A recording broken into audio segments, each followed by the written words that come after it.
This is the colour of whisky. Well, we can't call it whisky yet.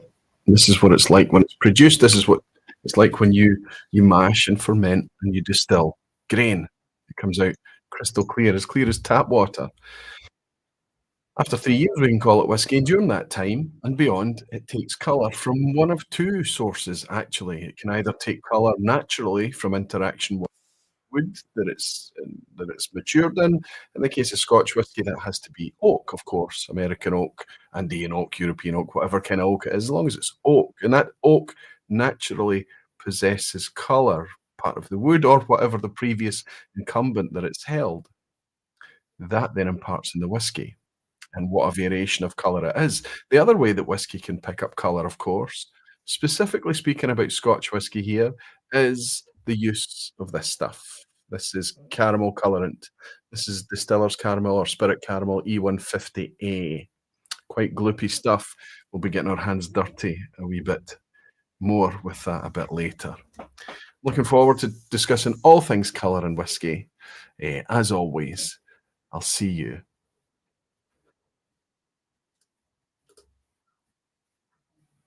in a second.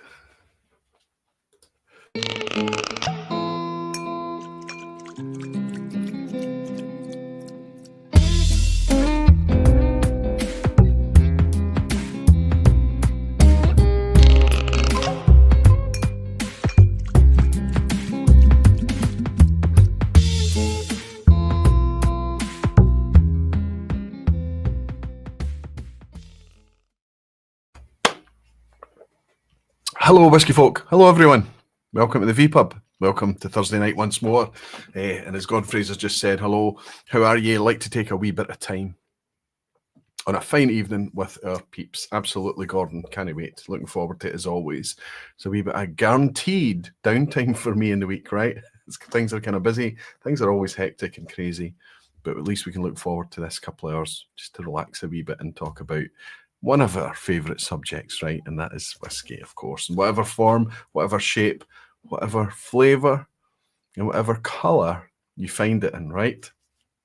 One of my favourite things is just to kind of look at the amber glow of whisky. All my shelves, not all of my shelves, the majority of my shelves, I've tried to underlight in a way that it kind of almost exaggerates all those gradients of kind of gold, yellow, amber, bronze, copper, mahogany, whatever it is. I really want to kind of show that off. And when you do it well and it's presented well, and when there's enough liquid still in the bottle, of course, an empty bottle doesn't light very well, right? When there's enough liquid left in the bottle, it can kind of give this impression almost a little bit like a fireplace. Maybe that's just me. Maybe that's just me kind of because I don't have a fireplace at home. Maybe it's just me wanting to sit next to my whiskey shelves and feel kind of cozy or whatever. But right now we're coming into springtime. But the weather's changing for a solid week now, maybe a bit more. It's been just gorgeous sunshine here in the west of Scotland. It's very unseasonal, when it does happen, we're always just kind of enjoying it, expecting it to disappear ever so quickly. But it makes us consider whisky a little bit differently, I think. I think as we come into the kind of quieter times during summer, we're maybe having a bit less whisky, and we're maybe in summertime being a bit more selective of the whisky that we sip. But interestingly, the whisky that most of us enthusiasts reach for, I would put to you, tend to be lighter, brighter, fresher, fruitier whiskies. And I think in wintertime, we're maybe drawn to things that are a wee bit darker, sure, a wee bit more sherry cask, port cask driven, that type of thing. But I think in wintertime, we're all over the place. We're quite happy to have anything. But in summertime, we're drawn to paler coloured whiskies. So isn't it interesting then that the easiest way to sell whisky, any importer, any agent, any retailer, any producer, any blender will tell you that the easiest whisky to sell is darker whisky. So it is interesting. Colour is very much part of whisky. It's very much part of the appreciation, the enjoyment for me, and certainly it's very much part of the whisky landscape. We have talked about colour in the vPub over the years, incidentally, covering different topics. I think I'm right in saying this is the first time we've dedicated an entire session to celebrating and this is important, celebrating the colour of whisky. So I know that because of the poll questions I've been putting up and things, and because of the way I've set up the preamble to this and the thumbnail and all of this kind of things, where it looks like tonight might end up being a rant about the addition of artificial colour into whisky, a rant about deceit and things like that. But I don't want it to be that. I want it to reflect you and your opinions and what you think and what you do. So what we're actually going to do tonight is we're going to talk about all aspects of colour and whisky. I've got a couple of bottles to uncork and share with you that I'm excited about, a gift from the community, a souvenir that I've brought back from Limburg, and also a bottle that I'll save right till the end. That is the darkest whisky that I have in the collection, and I purchased it specifically for this topic tonight. That might give you a bit of a clue of what that whisky is. It's a little bit infamous, or let's say it's a modern take on an infamous discontinued whisky. There we go. Colour is very much part of it. But before we do all of that, before we do any of those things, I'll raise a glass to you all and ask you to get comfortable, settle down, grab a bar stool, a comfy seat, whatever it is, and relax for the night. Cheers all. Welcome. Let's jump into the lounge like we always do and welcome some of you beautiful whisky folk and dedicated barflies. If you're trying to get my attention as normal, just type Aquaviti at Aquaviti, and I'll do my very, very best to pick up your comments. It's impossible for me to catch everyone, but it does tend to get a wee bit quieter into the summer months, so there's a better chance of me catching most of you. Wonderful to have you all here, and if you're participating in the background, just not wanting to chat or whatever, that's fine too. I hope you've got something nice in your hand, and if you're picking this up on the replay, thank you for being here and thank you for watching on the replay. Good to see you all. Dram's just come in from a pal, Major Nut. He's obviously over in Sweden and he's bought me a wee dram to say, Aquaviti, a small birthday dram, a few days behind. Yes, I think I mentioned last week, I had a fantastic weekend last weekend. Saturday I went to a tasting. I went to an Ardnamurchan tasting in Portaleith. A fantastic way to meet up with so many familiar faces as well. I stayed out a wee bit too late, but I was having fun. It was really nice. Sunday, we got together with friends and had an outdoor eating, believe it or not, which is unheard of in early May in Scotland, but we managed to eat outdoors. And on Monday was my birthday. Managed to get together with family. So over the 3 days of the bank holiday weekend, I kicked the backside out of my birthday. I had a very good time. Thank you, Major Nut, my friend. Thank you for your generous dram and good wishes. Cheers. Pierre is saying, evening, barman. Good to have you behind the hopefully pale bar.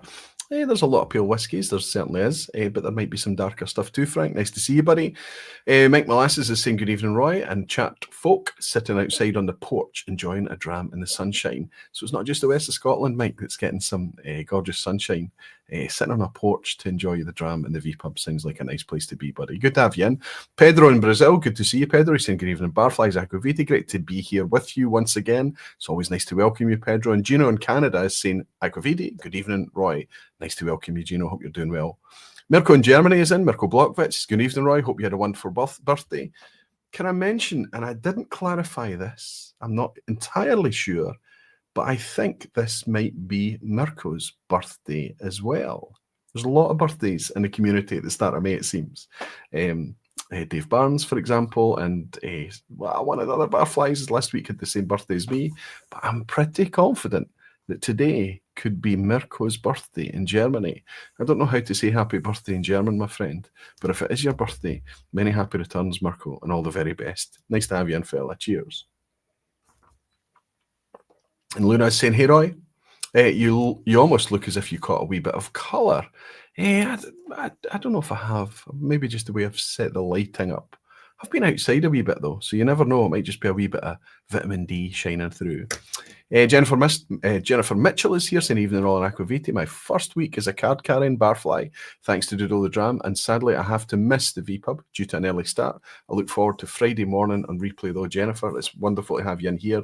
Thanks for saying hello before you sneak off to your early night. Thank you very much for your recent support. And now that you're back here, the work is done, and you're catching up on the replay, It's wonderful to welcome you back. Thanks for your recent support as well, Jenny. Cheers. So glad I was able to catch that one. Bruno Martins is saying, always happy to talk Whiskey Roy. Good evening, Aquaviti. Tonight on theme, I poured a Clynelish 14, unfortunately coloured. Still very good. Well, we think it's coloured. Fernando's saying, hello, good coloured evening, Roy. Aquaviti and Barflies, hope you're all doing good. Happy to we can share with you all. Sorry, Fernando, just trying to pick up your structure there. Yeah, happy to share with you all. Fantastic, buddy. Hellswood is saying, evening, Roy. Hope you had a good birthday. Yes, I did, Helen. Thank you very, very much. How's the move going?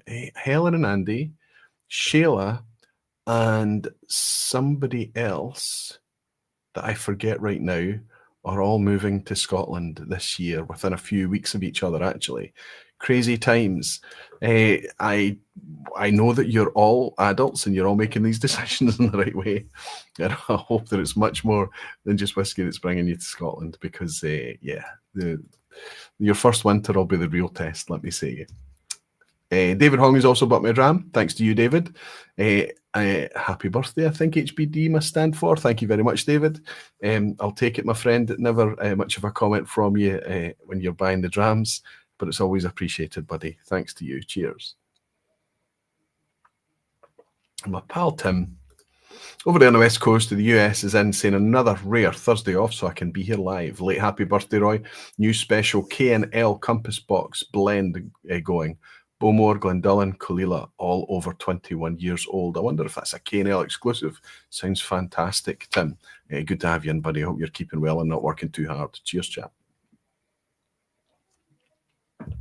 My focus all right tonight? Is it playing up again? Justin Wan is saying, Loch Dubh, please no. Don't worry, Justin. There will be no Loch Dubh. It's too expensive. Loch Dubh is too expensive these days. But I might be tempted to play with something. Just need to wait and see. Jean Kelly saying, wishing you again a happy birthday. Thank you, Jean. And Jeffrey Byers is in saying, good evening, Aquaviti and Barflies. I have a certain Daft Mill bottling poured thanks to France and Jimmy Jazz and a few other beautiful whiskey folk. What a birthday dram. What a community. Fantastic. Jeffrey, if that's the 2009 Daft Mill that I'm thinking it is, I hope you really, really do enjoy it. Jean Kelly, I did pick up that one, Jean. Thomas Jones is here. That might be the first time I've welcomed you, Thomas, saying, Aquaviti and Whiskey Drinkers just poured a red silky cask strength. I've got two silkies up there, I think, but neither of them are a cask strength, and neither of them are called a red silky. I've got a dark silky and a silky. I hope it's going down well, and it's nice to welcome you in, buddy, for the first time. Good to have you, Thomas.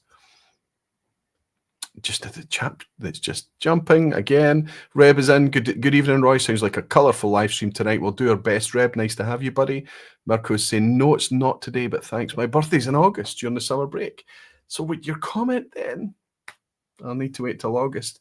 When you were talking about participating on the birthday live stream, you're talking about me rather than you. I did mention I didn't clarify it.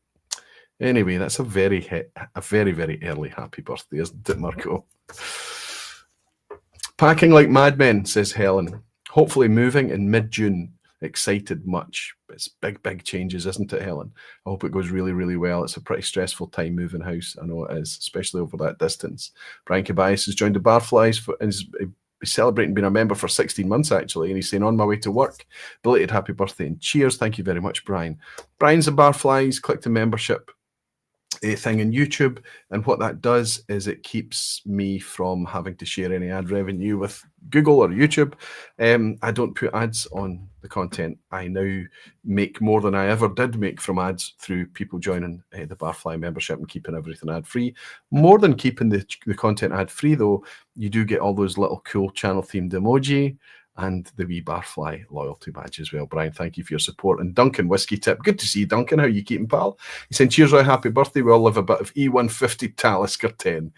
Whiskey Fun eulogised about it again recently, scoring the 2025 90 points. That's super interesting, and I did hear that, Duncan, because for me, some of the recent Talisker 10s, albeit it may not be a 2025 bottling, have been really poor.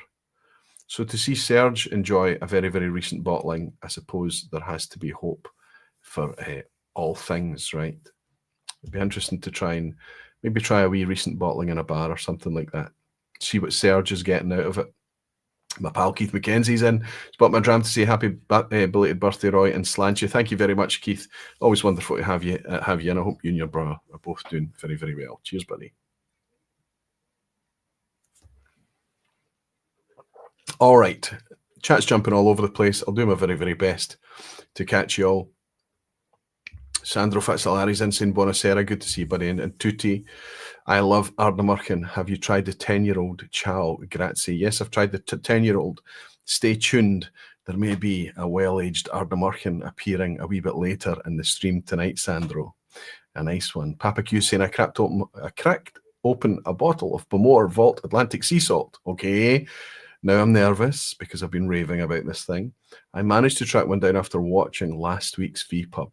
Cheers. Okay, Papa Q, you need to tell me what you're thinking about it, how you're getting on with it. Yeah, generous dramming from my pal Colin Buchanan. He said, many happy returns, Roy, from all the Buchanan clan. Hey, that's wonderful. Thank you very much, buddy. Thanks to you, thanks to Willie, and thanks to Morag. Hope you're doing well, Colin. Cheers to you. And Shayla, Whisky Central is celebrating being a member for 51 months. Happy birthday, Roy. I landed in Glasgow today. Yes, I heard that you had crossed the border with a van full of all your belongings, Shayla. Listen, I hope it really works out for you. I hope everything goes to plan, and I hope you find happiness and contentment here in the best country in the world, quite honestly. Okay.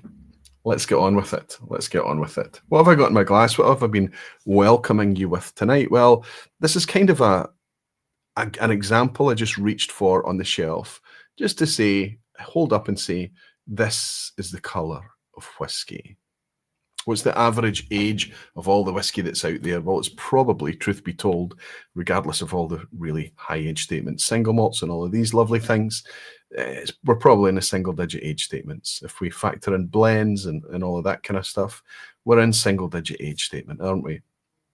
We're in a mix, very much a mix of ex-bourbon, ex-distillery wood, so refill casks, ex-sherry, barriques, wine casks, all of it, port casks, everything. There's a huge mix, but 90+% of all the whiskey out there is being matured in refill casks and ex-bourbon casks. So that gives a very specific colour.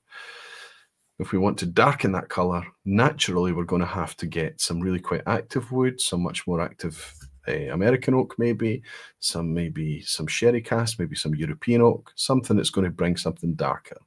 Maybe some cask treatment is going to be involved where we'll use STR, which is stripped, toasted and recharred. So that's kind of taken off a char level, retoasting the bare oak once more, and then charring again. STR can be very flavorful, can be quite potent at times. You have to be careful with it, I think.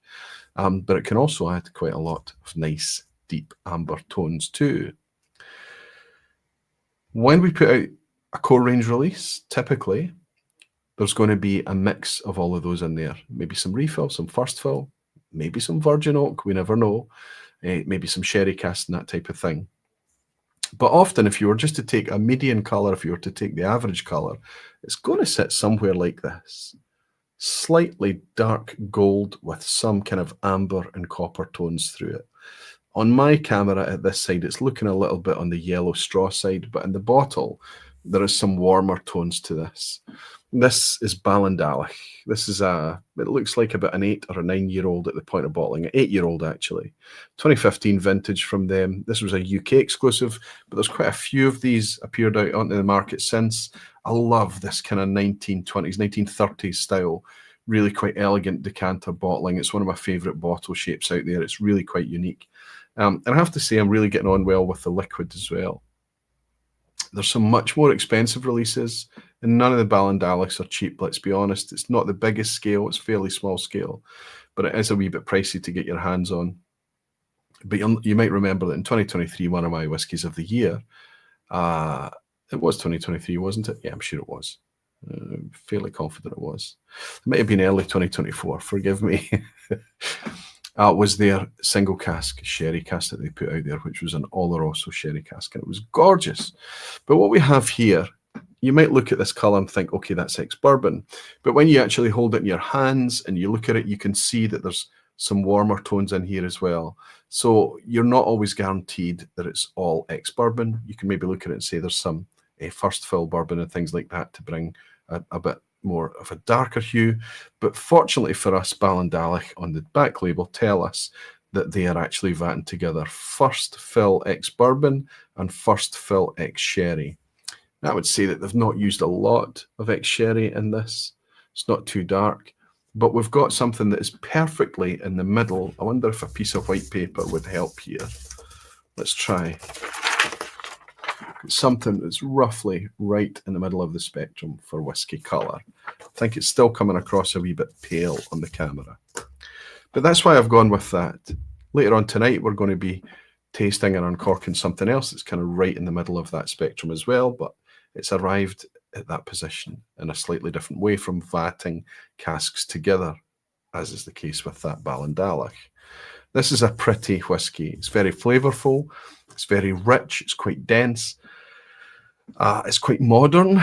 I think that the flavours coming out of this is kind of from that extra long fermentation type process. I do believe they use longer fermentation at Ballindalloch. So we've got a lot of bread and pastry, some nice custard notes, very, very sweet notes, kind of like candied apricots and that type of thing. And a lovely little kind of spritz of freshness as well, like almost like a florist, like cut flowers or something like that. Really quite pretty, delicious, nicely textured whiskey at 46% ABV. So that's what I've been sipping on to welcome you in. But what I'm going to do is just kind of talk about the spectrum, the flavour spectrum of whiskies that we enjoy today and where that colour can potentially come from. For example, if you look over my shoulder here, I'm not being sponsored by Lochlea, has not sponsored the vPub tonight or anything. It's just that I'm always struck by Lochlea bottlings, especially when you see them on a retail shelf, because of their approach they've got a core range, obviously, they've got the hour barley, they've got their cask strength as a core range, but they also have had number of crops, number of additions of their seasonal release. So their peated release, their harvest, their sowing release, all of these types of things that give them, and that especially in that square bottle that they have, that give them a very, very obvious, loud and shouty demonstration of the different colours and gradients in whiskey. Lochlea is very, very good at showing that off the way they bottle. It's enhanced by the different label colours, of course, but the bottle itself, you can see that on the shelf I've put rather than a blue light that's normally sitting there, it's a white light there tonight, just to kind of show you the kind of colour gradients.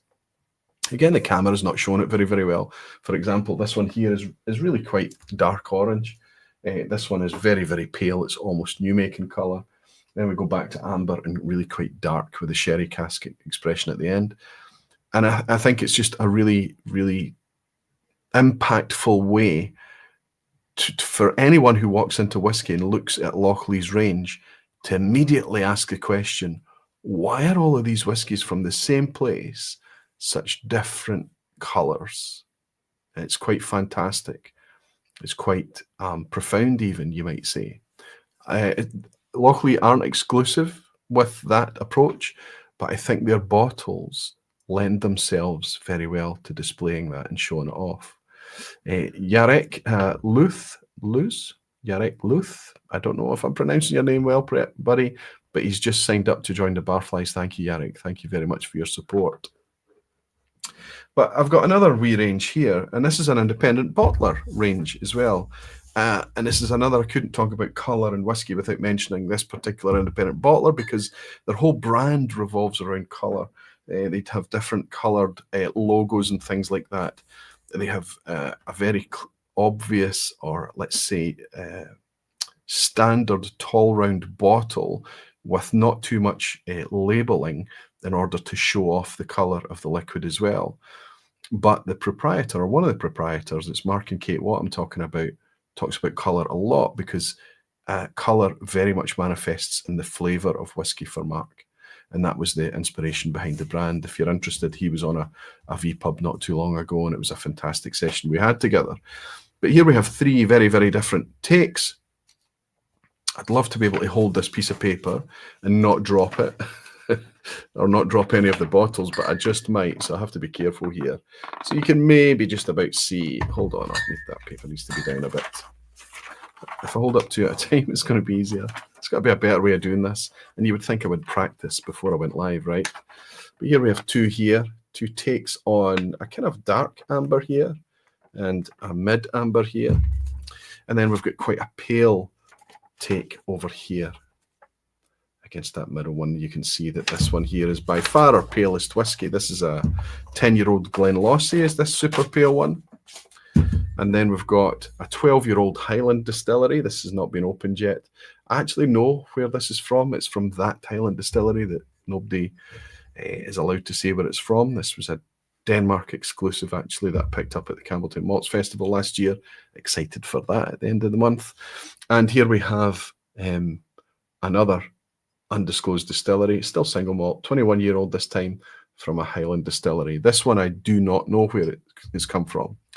But there is some provenance to all of these products, whether it's from a named distillery in the case of the Glenlossie, or these 2 that are unnamed. On the back, it tells us that they're non-chill filtered, of course, at cask strength, single cask. And they also tell us that it's natural colour. They don't add any colour. So we can really hold these whiskies in our hand, we can get them into our glasses, and we can use the colour of the liquid as part of the appreciation, as part of the enjoyment, because we know that it's natural and it can give us some clues.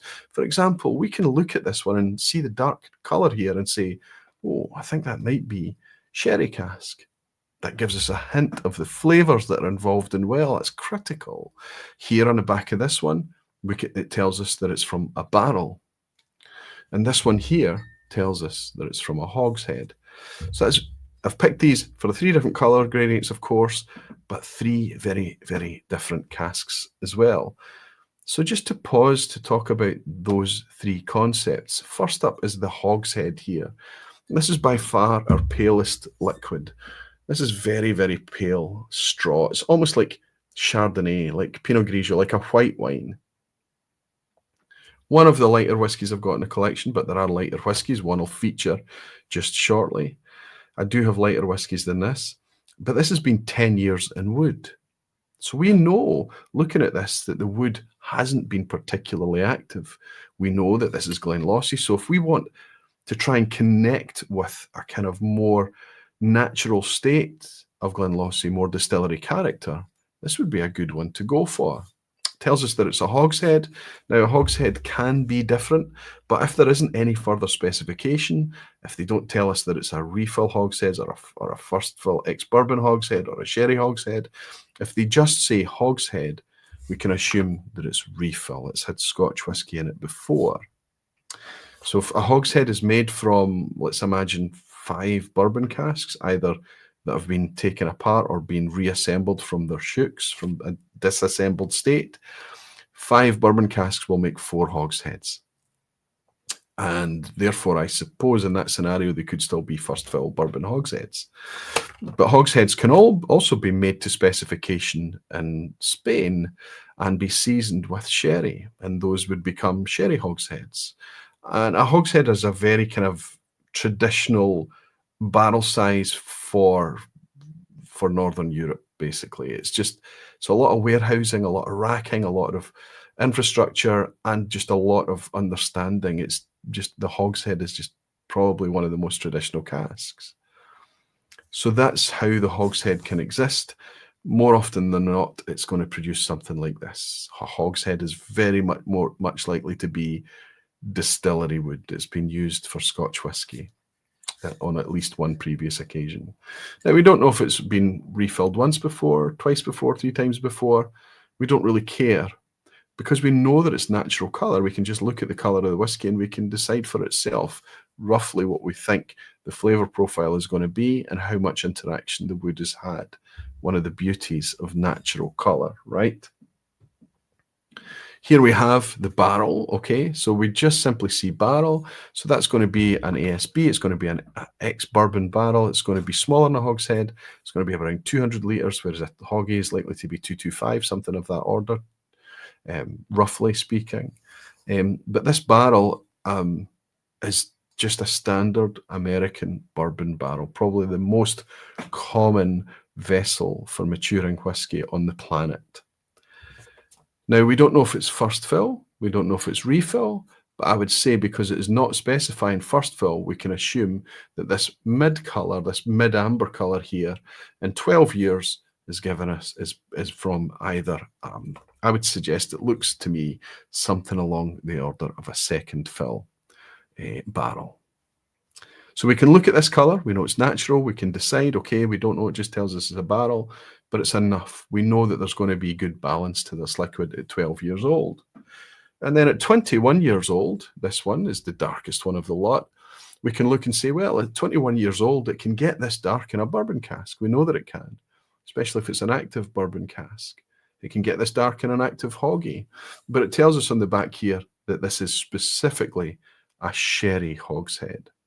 So this is a hogshead that has been previously used for or seasoned with, more likely seasoned with, of course. Hogshead tend to be made to specification with sherry. It doesn't specify what kind of sherry. It's not that important if it tends to be a seasoned cask. But we know that, okay, 21 years old from a sherry hogshead could be first fill or second fill. I would suggest that looks, the colour of that maybe could be second fill if I'm honest. But it just gives us this wonderful kind of transparency that is not written on any of these labels. They've not gone into huge detail. Maybe they didn't have much detail. Oftentimes with these casks, there's not enough provenance to go into any more detail. But the whiskey tells us a wee story. It tells us a tale because the colour is natural. So we can enjoy it and we can just use the colour as part of the natural appreciation. And of course, that then bleeds into the flavour and the appreciation of that. I've got two super pale whiskies here that I'm going to use for a wee experiment tonight. But before we get on with that, I'll jump back in to pick up what any of you guys are saying. I've put a wee poll in tonight, and it mirrors a poll that I put out to patrons yesterday morning. I'll share with you what the Patreon sentiment was about all of this use of colour in whiskey. But this is the topic that we're going to move into now. If we weave into the rest of tonight, how the intro has started, talking about how wood interaction should be the main way for whiskey to achieve its colour.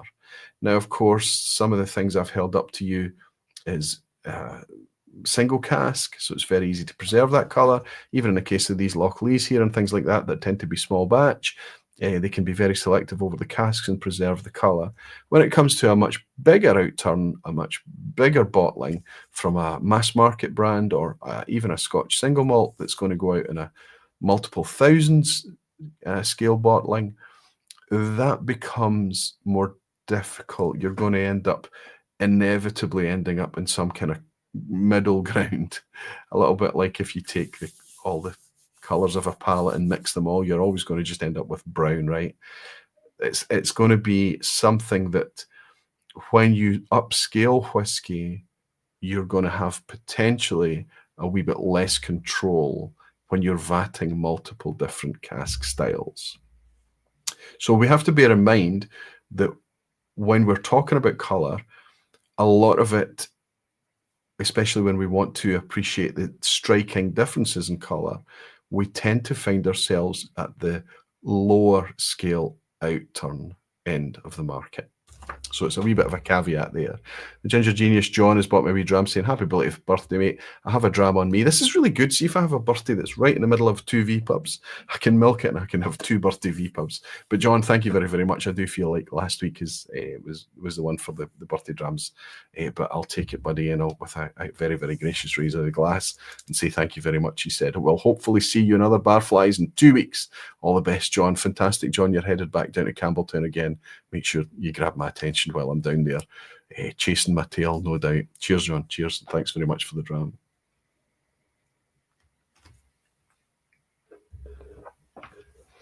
So the poll that I've put in here tonight is asking a fairly, I can only get 4 options in YouTube. There was 5 options in the Patreon poll, but it doesn't really matter much. I think it's going to be the same. So answer this poll if you can, if you're watching on Facebook or if you're on a mobile device or something like that, I understand, don't worry about it. But if you're on YouTube and you can come in and interact in the real chat, there's at the top of the chat, you'll see a poll, click on the poll and you can make your opinion known. But I just simply asked the question, do you care about the use of caramel colouring, E150A, in malt whisky? And I gave 4 options. Yes, it should be stopped at one extreme. Yes, but they need to tell us. I'm ambivalent, just go with it. Or not really, I don't really care. And throughout tonight, we'll check in and see what the general consensus is on that poll. And then we'll compare it to the poll that I put out to Patreon. At the end of the evening, I suspect they're going to be fairly similar. But I do want to genuinely know, because colour is something for me that over the years, I've kind of, when I first discovered that whiskey was coloured, I was really upset. I was really quite surprised and shocked. And then as time went on, I started to hear justifications for it and reasons for it, and I mellowed out a little bit. Eventually, I kind of went through ups and downs and applied some pragmatism and said, oh, whatever, I'm still enjoying the whiskey, I'm enjoying the flavour, what does it matter? But as time's gone on and I've become really impassioned and in love with whiskey and everything that it represents as a product, as a drink, but also as a phenomenon and as part of our culture and identity, wherever we may be, you know, I think we all start to become a little bit more sensitive to how it's sold. And for it to be sold as a pure and natural product, and then it not be a pure and natural product, is jarring. And what's interesting to me, that the language that comes from people talking about pure and natural, it tends to come from the people who are the most likely to abuse the fact that they can add additional artificial colouring. And that's annoying to me, especially when I was researching this topic this week, and one of the websites that struck me, it was an English distillery that had an entire page dedicated to talking about the use of additional colour. And it specifically talked about, if you're speaking about Scotch, they add colour. It talked at length. It was very honest and it was very balanced, and it did say that not all whiskies add colour. But it then talked about their justification and the fact that they will never use colour. And this is one of the most familiar, most recognised brand of English single malt. Probably the one that's been most successful in making it into the mass market, and that's Cotswolds Distillery. They've dedicated an entire page to it. So as I realise, as the malt category explodes across the globe, and most of the other malt producers, notice the word I'm using, malt, they're all talking about natural, about pure, about the colour coming from the interaction with the wood and how that's part of the appreciation process. They're all using that language, and we seem to be at a position that regardless of whether it's large scale, medium scale or small scale in Scotland, unless it's declared on the label, that discussion is stolen from us. We cannot brag that our product is indeed as pure and natural as we would like the planet to think that it is. I do need to talk about the fact I'm speaking about malt whisky, single malt whisky. Single malt, the product of a single distillery. The purity, the character, the craftsmanship, the traditional elements.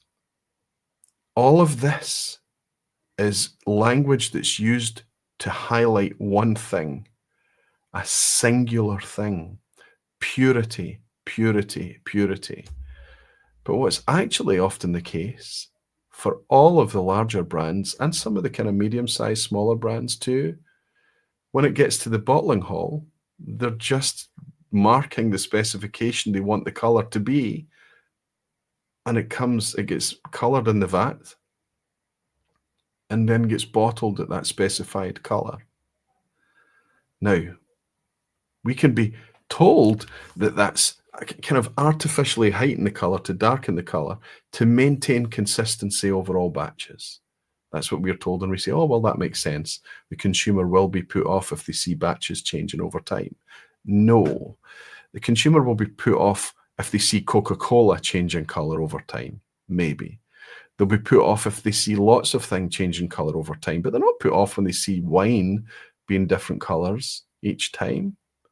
They're not put off when they understand the product to be a natural product that's made in a batch process and then aged in a natural vessel that is completely different each time too. Once they understand that very, very simple concept, and then read the term on the label that says malt whisky, especially single malt whisky, that's not a difficult thing for them to understand. The difficult thing is for product development teams, for business development teams, for commercial teams and sales teams to sell a product that's either inconsistent in colour or lighter in colour, which means conversely that it's very, very easy to sell a dark whisky.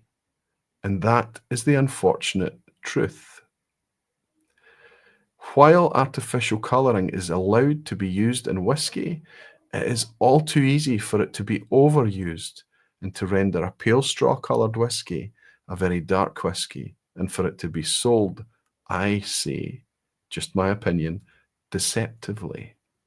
I'm going to go on to talk about that.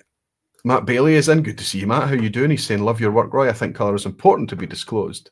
But at the pointy end of our whisky appreciation, absolutely, we always need to caveat that, Matt. You're spot on. We are the sliver, right? We are the niche.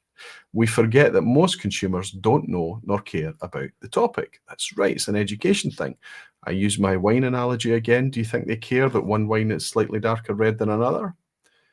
Do you think that they care that one's kind of one white wine is gold and the other one's a kind of more yellow and the other one is a kind of more greeny? I think they just accept that these whiskies, these wines, are a wee bit different. And I think that from one bottling to the next, they're okay to have a slight change in colour too. Thanks very much, Matt. Thank you for your dram. And Justin Wan, my pal in Hong Kong, very generous dram, Justin. Thank you so much. Happy belated birthday, Roy. May you enjoy caramel and your favourite desserts and not anywhere else, especially not whiskey. Cheers to you, Justin. And cheers to you, Matt. Thank you both very, very much. Cheers. Very generous. Steve Wilson is saying, Agavite, have there been any studies regarding E150 and its possible link to cancer or autoimmune diseases? Stephen, I did not look into that at all, but we probably need to mention that there are 4 different E150 categories, certainly in Europe. E150A, B, C, and D. E150A, let's talk about that a wee bit when actually I've got the E150 in my hands and things like that. But in whiskey, it's the most kind of natural derivative of that colour caramel. So there's no sulfites involved in the production. There's no ammonia used in the production of it. Whereas the stuff that they would use in other categories, bakery goods, chocolate, Coca-Cola famously, they have had studies into potential side effects and issues. I don't know about cancer specifically or autoimmune either. But yes, if you're making something in an artificial manufactured way, then it makes sense that you have to be careful how you do that. With E150A, they're only using acids in order to make it.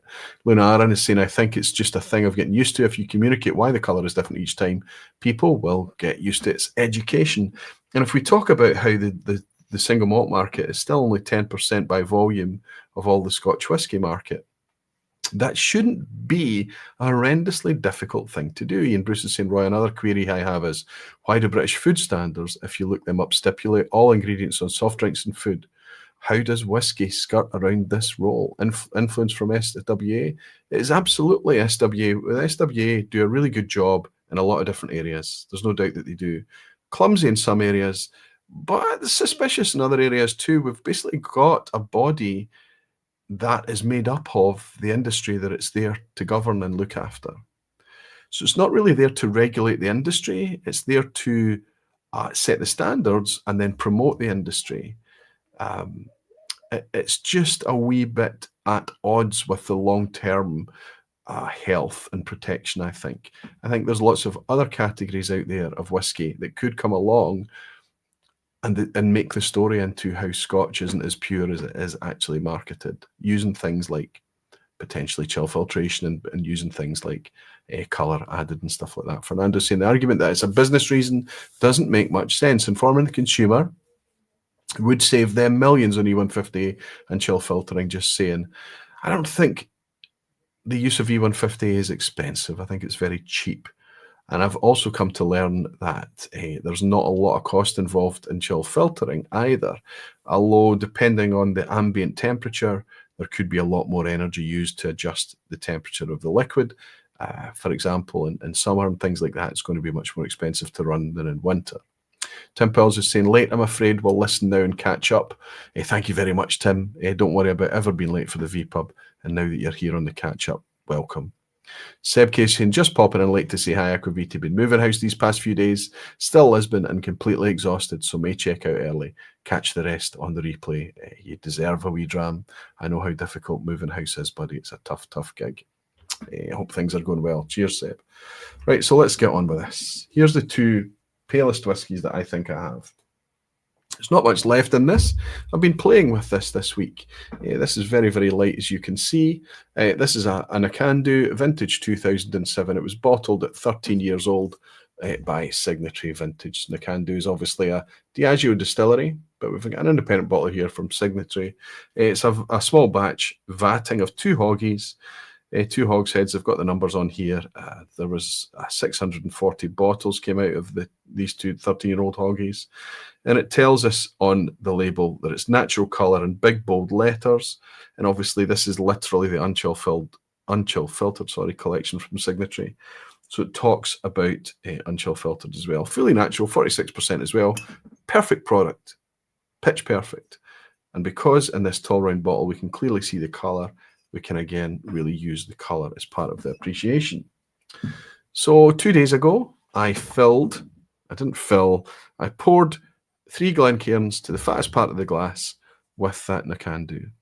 And what I did is I put I left one obviously just natural. I put a wee dot of colour in the middle one, and I put a lot more colour in the last one. And then I sipped them, and this was about middle of the morning. In middle of the morning, I felt like I could genuinely taste a difference between the 3. So I closed my eyes and I kind of shuffled them about and I tried and I got it absolutely right. Then I went on to try it again and I got it wrong that time and I got it wrong the 3rd time. But what I consistently got was the one with the most caramel colour in it I was able to pick out. And the other 2, the 2 times I got it wrong, I just got them back to front twice in a row.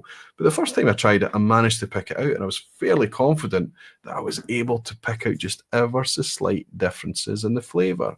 Now, what's interesting is that I couldn't honestly say that if I was sipping them blind and not knowing what was in those 3 glasses, that I would necessarily pick the natural one as being my favourite. I wouldn't necessarily put the one that had the most colour in it as being my least favourite. All I'm saying to you is that I could pick out differences. Now, there's 2 problems to that, isn't there? If colouring doesn't add a horrible taste, but adds some taste, then it could be argued that it can also potentially add a positive flavour effect to whiskey.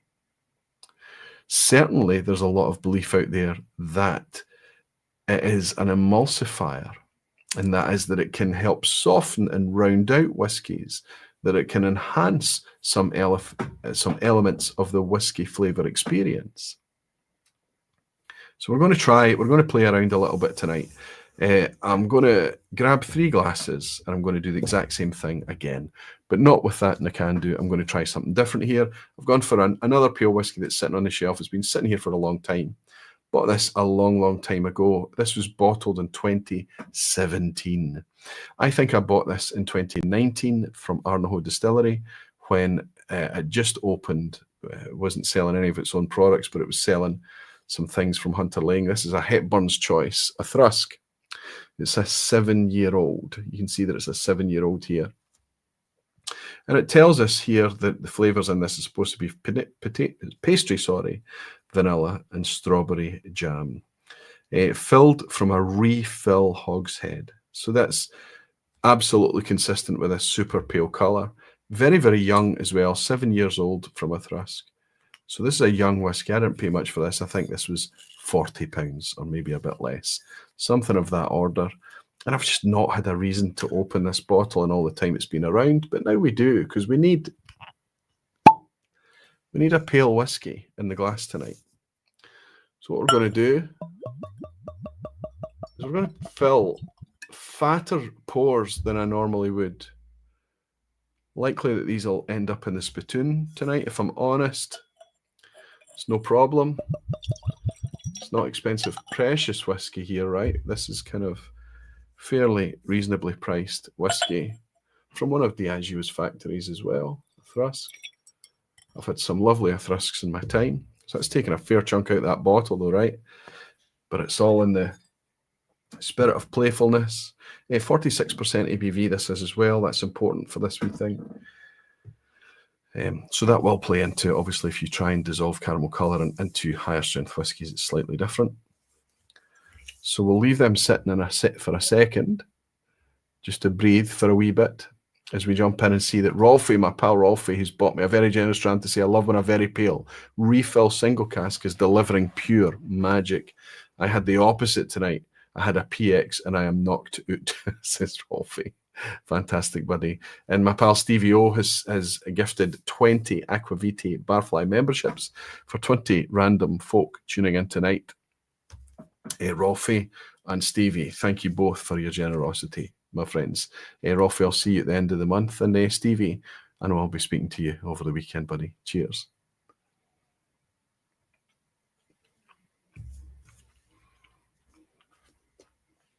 Oh. Refill Hoggy. I expected a lot of young youth and rawness on this, but there's a lovely creaminess that's kind of holding things together that draws attention away from the fact that this is a 7-year-old spirit from a refill cask. By the way, I love the independent bottlers out there that are confident enough to do this from time to time, just to bring a really kind of light, creamy distillery character, spirit forward release. Absolutely get the strawberry pastry dessert thing. This is a creamy, creamy spirit.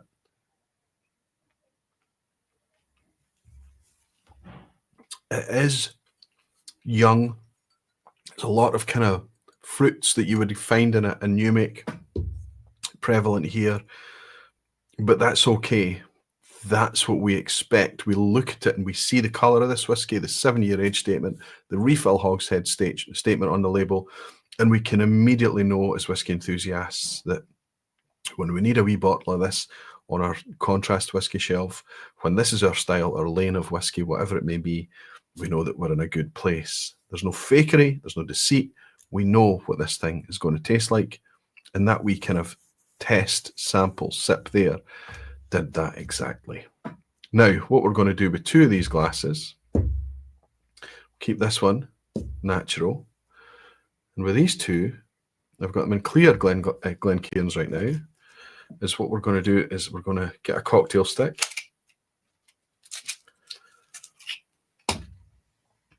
Because we really don't want to be using a lot of this caramel colouring. We'll get this open. Look at this bottle. You can see that it's stained in that specific way. Normally I store it upright like this, but in order for me to get it out the bottle tonight, I had to store it overnight in that way. But you can see it's still perfectly stained the way it was sitting the night before. And in truth, this entire bottle is a clear bottle. I've showed this before. If you look at the bottom, you can see that it's actually clear glass. But this entire bottle has been fully stained by spirit caramel. So I need to be very careful not to get it anywhere that I don't want it to be. The lid's come off. It really is super sticky stuff. Now, another wee caveat here as well. I know this to be spirit caramel, and I know this to be the spirit caramel that is used in the industry.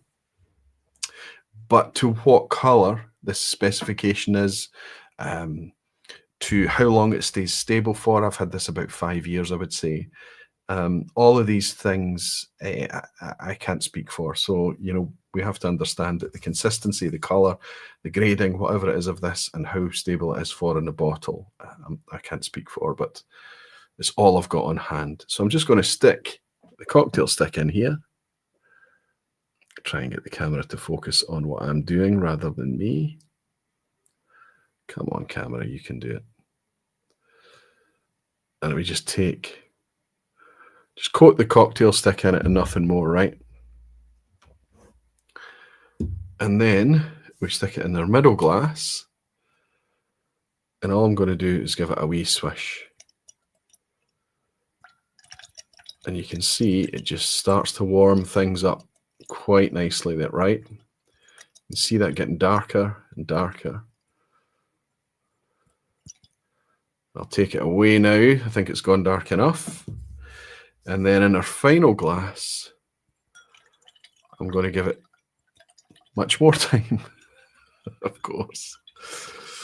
I'm going to give that a good swish and see if we can't make it really quite dark.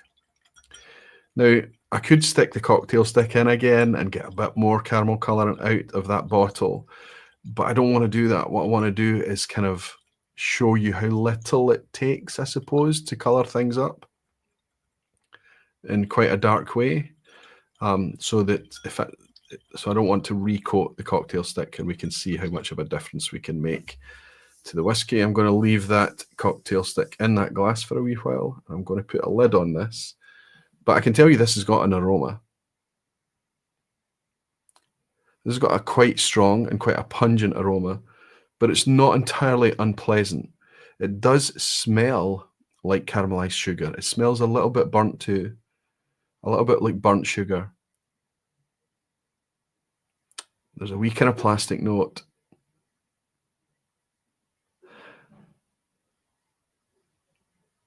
And other things in there, but everything is confectionery sweet. It makes you think of marshmallow and all those kind of things. But I can tell you from experience, I just touched my nose with that bottle. That's dangerous. From experience, that one time I was doing this in the cocktail stick, I licked it. And that's when it was not pleasant. There was a grittiness, and there was a really strong, bitter, and even quite acrid taste to things.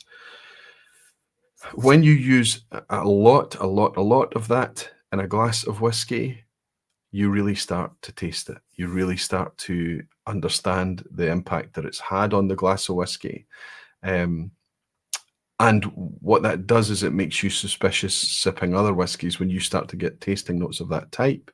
Unless it says it's natural colour, you start to become suspicious that the whiskey has had more than judicious use of caramel colourant, that they've been quite abusive with it. What I noticed on Tuesday when I did this as well is in the heavily coloured glass, I started to get quite a lot of sediment happening quite quickly, and I don't remember that ever happening before, but it happened. But a wee swirl of the glass, it seemed to, it kind of went back into solution again and just dissolved into the liquid. So now we've got 3 really quite remarkably different coloured drams, but we can leave it a wee bit longer. Tim Pills has bought me a generous dram as well. Thank you, Tim. Thank you so much. He's saying, cheers, Roy. That's all it is. Tim, I'll raise a wee glass of this Ballindalloch to say thank you for your generosity, buddy. While that caramel colour is dissolving, wait till you see the difference in colour here. I don't want this to go black. It's time for us to talk about black whiskey before the night is out. That's coming. But I do want it to be dark. So do we think this is dark enough? Do you see that? I've rubbed some on the side of the glass there. We'll be able to dissolve that in. And I'll just put that off to the side. I forgot kitchen paper tonight. That's a crucial element of this exercise that I've forgotten. So here we've taken this whiskey to this. And here's our middle ground here. So you can see we've got 3 nice colour gradients. Right. This is a sensory exercise. Whiskey is all about the senses. I can see what these colours are, and I think that's going to tell me that there's a difference in flavour. Okay, let's go into the original.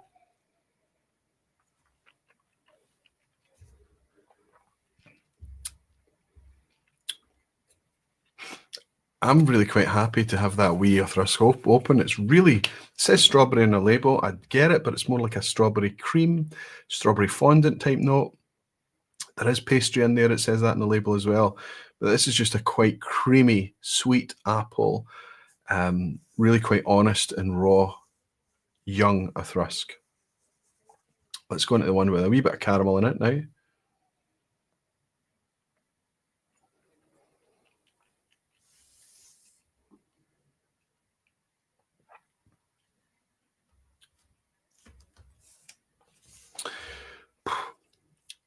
I feel confident based on knowing what's there.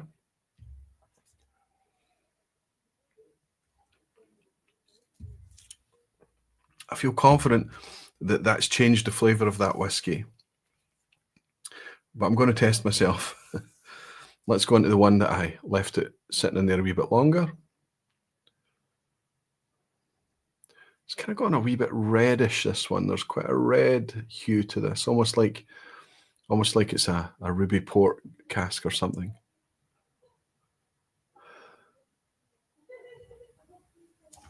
Nothing obvious on the nose. So the nose, okay. I wonder if this has kind of softened things and just taken the edges off things a wee bit, dialed down the bit of the vibrance. But again, I know what I'm tasting. I know what I'm about to taste. Cheers.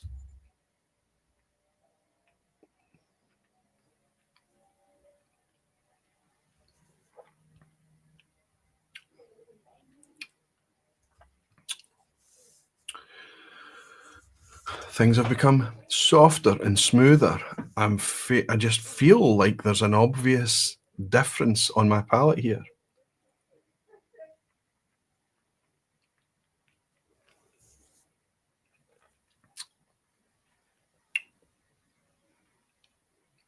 Okay. I could sit here all night and say how I feel strongly that I can taste the difference between these two things and certainly this thing. But I'm going to do something that's it's risky now. But I've had red faces on the vPub forever. It really doesn't matter. And if I don't have the red face, how can I encourage you folk to do it? So what I'm going to do is I'm going to take blue Glencairns, okay? And I'm going to put a yellow sticker so that you can see it when I'm sipping it on the base of the palest whiskey. We're going to tip it into a blue glass. I'm going to take an orange sticker and we're going to pour that into the middle glass. You can hopefully see the orange. So you can guess what colour I'm going to put on this one. Yeah, we're going to use a red sticker for that. So we've got 3 blue Glencairns here to hide this colour from us.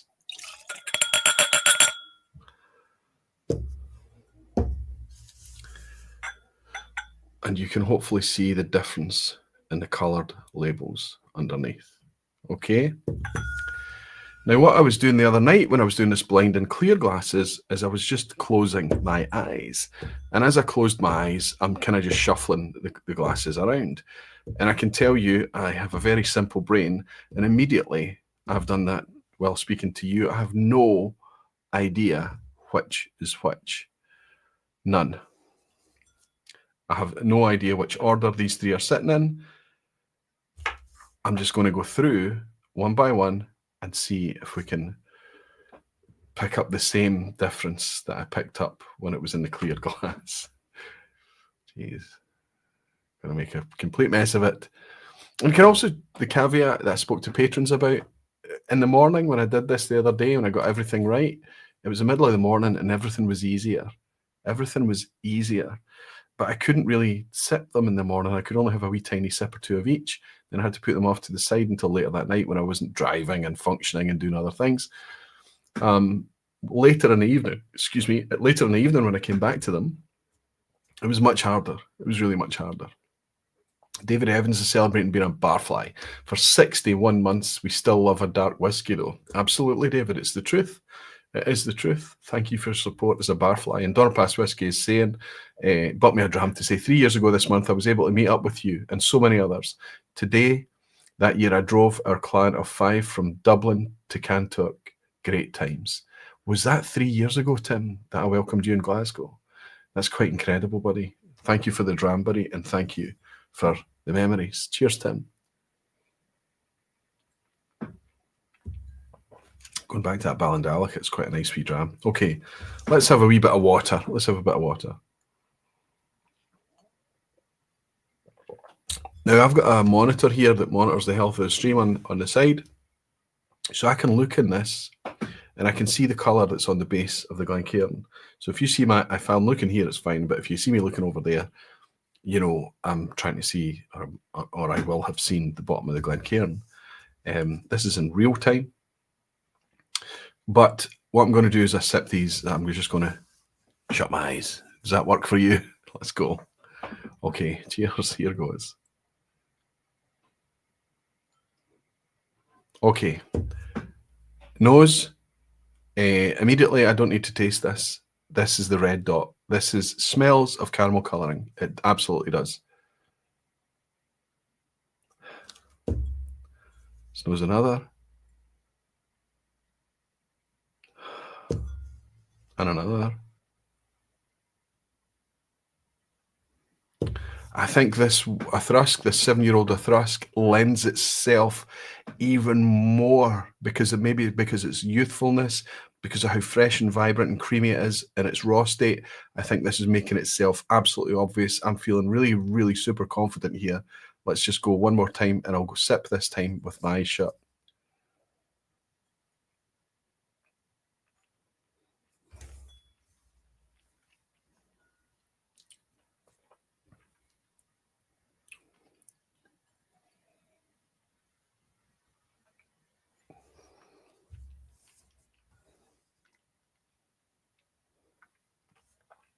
Oh, wow. Yep.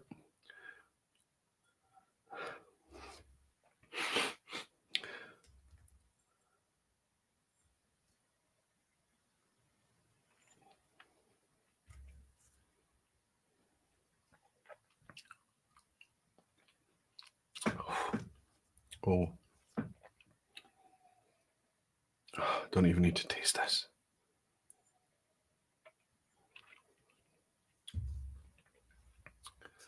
It's these two.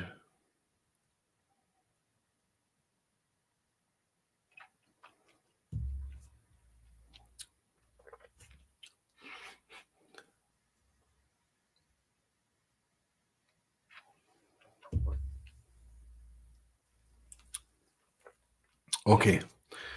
I think the first one I sipped and smelled was clearly and obviously the one with the most caramel colorant in it. I'm going to just have to need to take this on the chin if I'm wrong. The middle one should be yellow, brightest, creamiest, freshest, most obvious vibrance.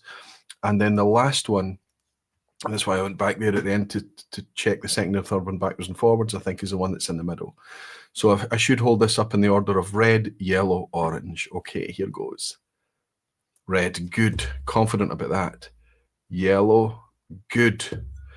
And obviously that means it's orange. That's better than I expected that to be from my perspective, from kind of, I was a wee bit nervous based on what I did earlier in this week that would mess up, but it's fine.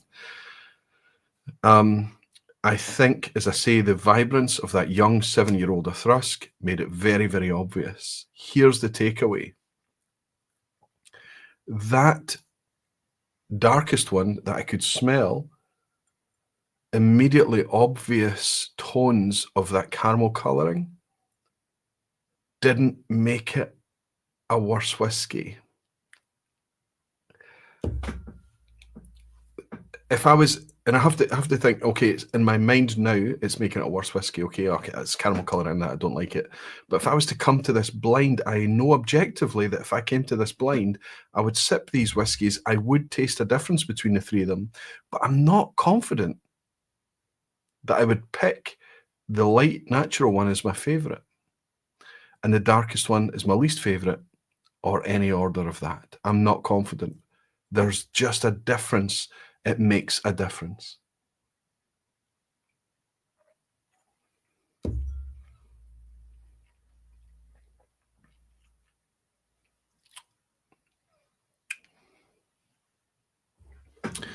I don't think it improves the original, but depending on my mood and what night and things, I might just say, oh, that's a wee bit. But there is definitely a flattening to the palate.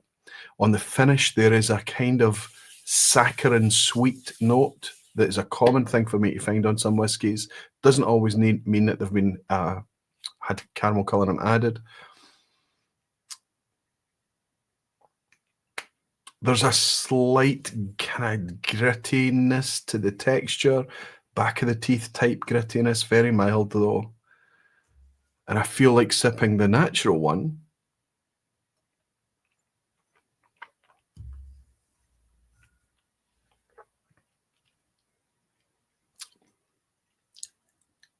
is clean and pure, and a lot of sweetness to that too, because it's still quite a lot of new make character in that 7-year-old. A lot of that kind of really sweet confectionery fruits, a little bit of blackcurrant even. Those strawberries, the creaminess that it picked up is there, and the one in the middle just sits between the two.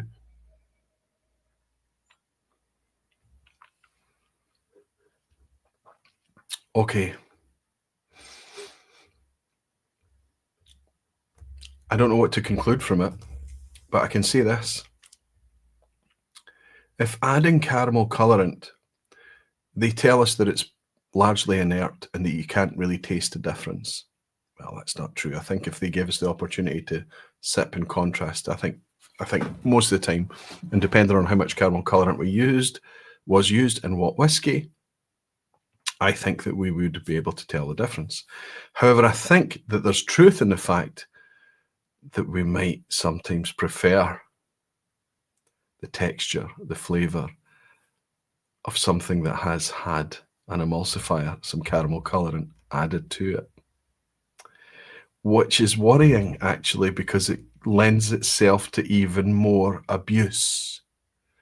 If you can take a young whiskey like that I've just shared with you there and knock all the edges right off it just by a legal additive, why wouldn't they do that? Why wouldn't they do it extensively? Why wouldn't they do it habitually, cynically? David Lorenko is saying, we tried a slightly sherry dram blind in black glasses. After a reveal, we switched to clear glasses and it tastes much more sherried. So adding colour can be very impactful to the experience, seeing the colour. Absolutely, David, I agree with you, buddy. Justin Wan is saying, that's why the Bowmore 12 is such a trickery on the brain. The dissonance between sight and flavour is tripping us up.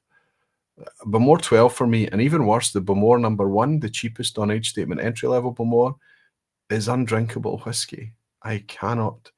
Sharmila Suze is saying, Aquaviti, I picked up a bottle of Bowmore for the Vault edition after last week's vPub. Had a neck pour.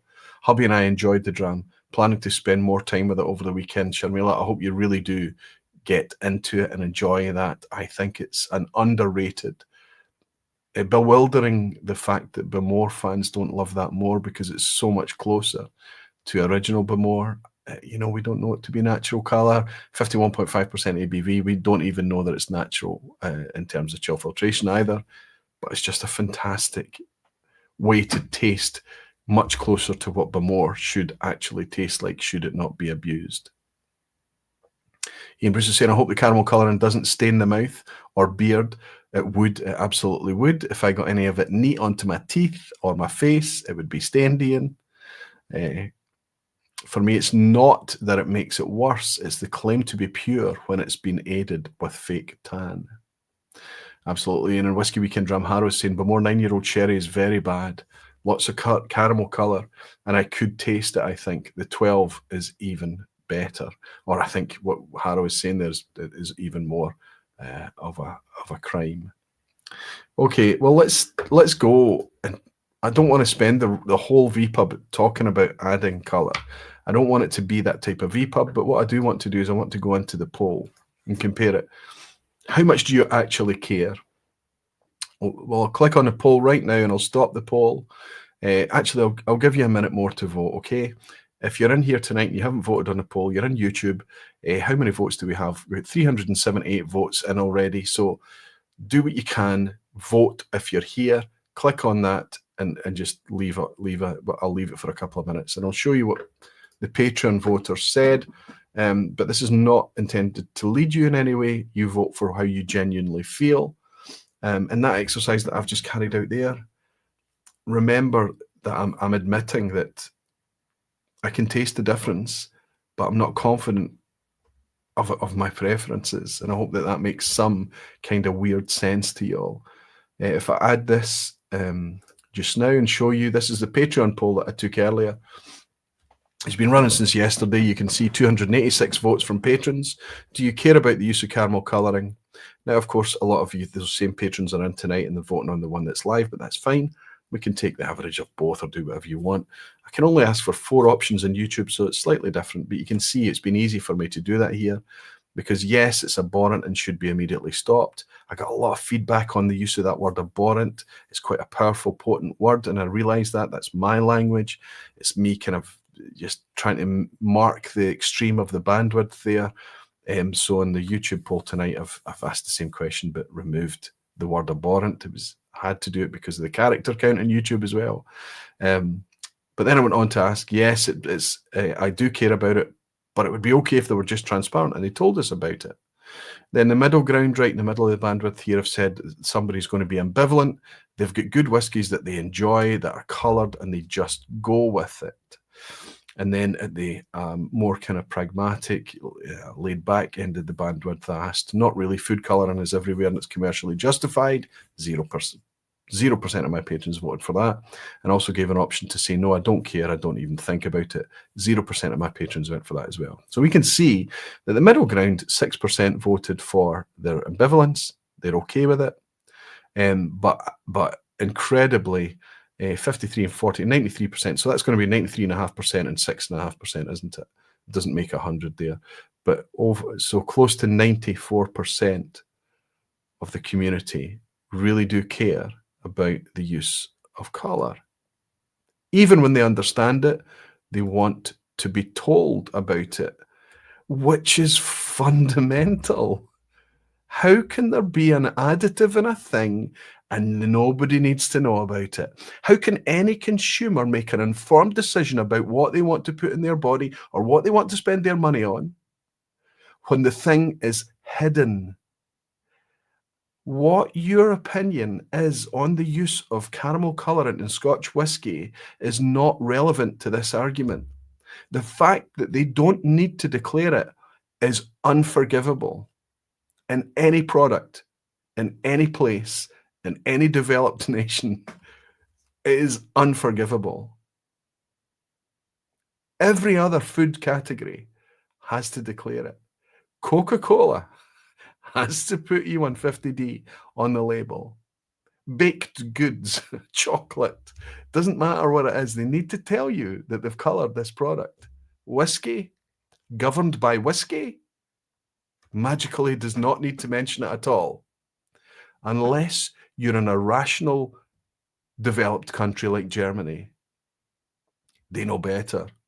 And you need to sell into Germany. You need to put on the label, and all the Germans love to hear me try and pronounce this, mit Farbstoff, I think it is. You need to put a declaration in the local language that it contains colouring. And then you're not just a consumer, you're an informed consumer. And that's a big, big difference. Let's go on to talking about what you think and then just celebrating naturally coloured whiskies. Well, not from here on in, up until the end of tonight, let's say. Okay, let's end this poll now. What do you say? Okay, we're at 391 votes now. Fantastic. It's wonderful participation. Thank you all for the feedback. I think it's valuable. It's a metric for the industry. And it's quite clear here as well. Well, no, it's not 5%. 2% of you don't really care. 2% of you that's in tonight don't really care. And I suspect that maybe my rant and things might have swayed you and you've already voted and you might want to change your mind. But I wanted to catch this throughout the course of tonight. So we've got 2% that say they don't care. And in the ambivalent middle ground, we've got 3%. So 5% of the votes. But then we've got an even more impactful than the Patreon vote that I took earlier. 56% say that it should be stopped. And 39% say that they care about it, but they would maybe be willing to understand it if it was declared. 95%. 95% of the community care. 95%, I think, if you were to go into a supermarket shelf and have somebody just coming in and casually buying whiskey, and tell me that they don't care, that the general consumer doesn't care, that is nonsense, and that's an excuse for the behavior. If you put a sticker on front of the label and said, this one is colored, this one is natural, and all other metrics were the same, which would you pick up? Consumers care. They can't care when the truth is hidden. This is the problem. And it doesn't happen everywhere. And it doesn't happen with all whiskies. And it doesn't happen in all countries. Eric Cunliffe is celebrating being a member of Barfly for 46 months. Great vPub, buddy. Thanks for the sacrificing for us. No sacrifice here. That's actually quite a nice wee thing to do. I'm teaching myself a wee bit as well. I picked a good whiskey, I think, when I uncorked that wee 7-year-old Thrusk to do this with, because I think it made the contrast between them really quite obvious, Eric. Great to have you here and great to have your support over the years, buddy.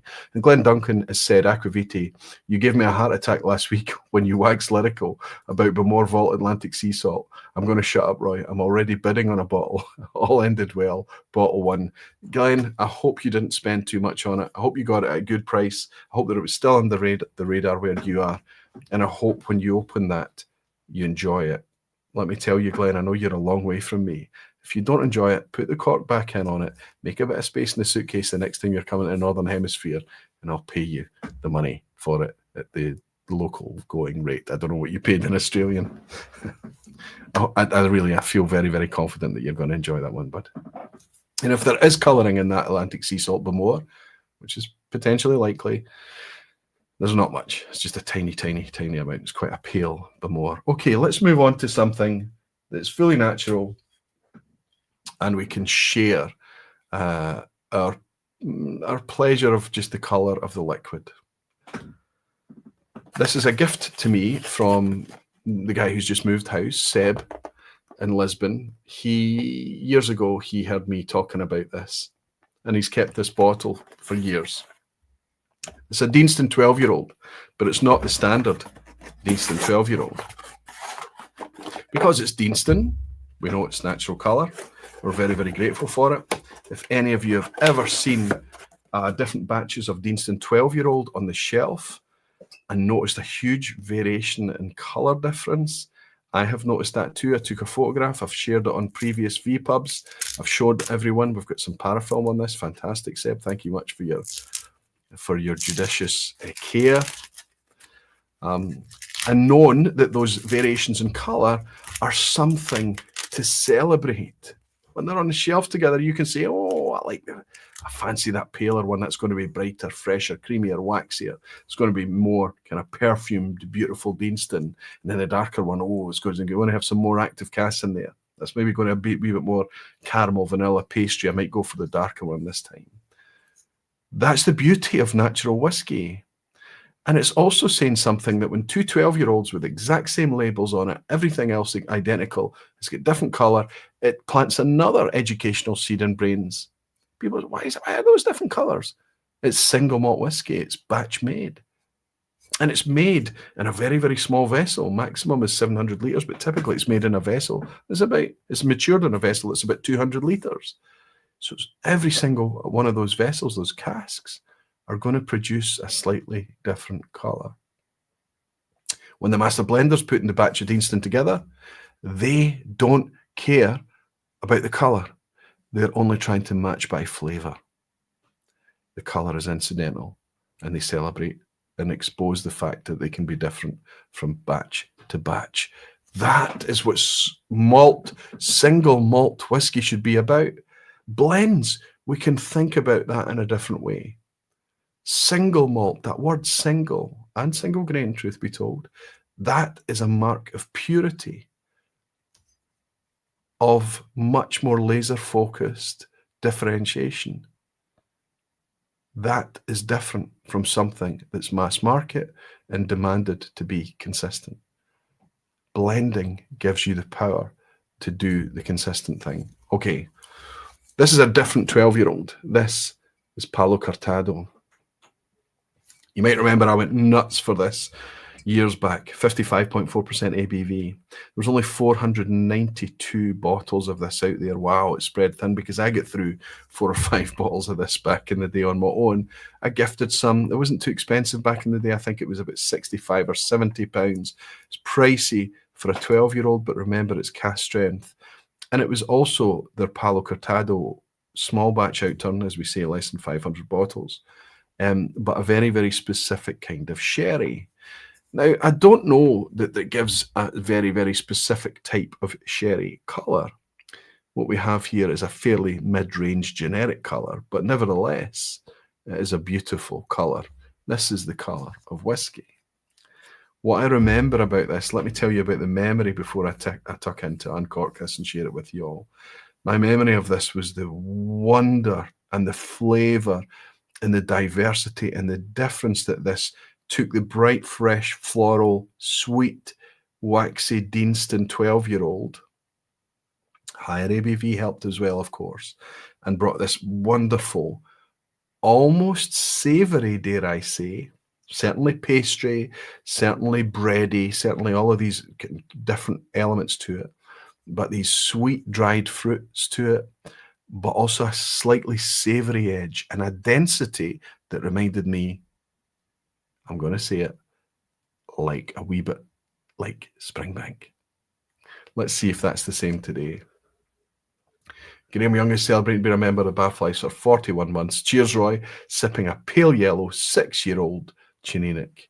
Here's to that. Here's to celebrating the pale yellow, buddy. What have I got left? I've still got a wee bit of Ballindalloch left. I need to get something in the glass. Cheers, Graham. Thanks for supporting the Barflies. All right. Thank you, Seb. Let's get this open. Nice. We should get a glug from a Deanston bottle.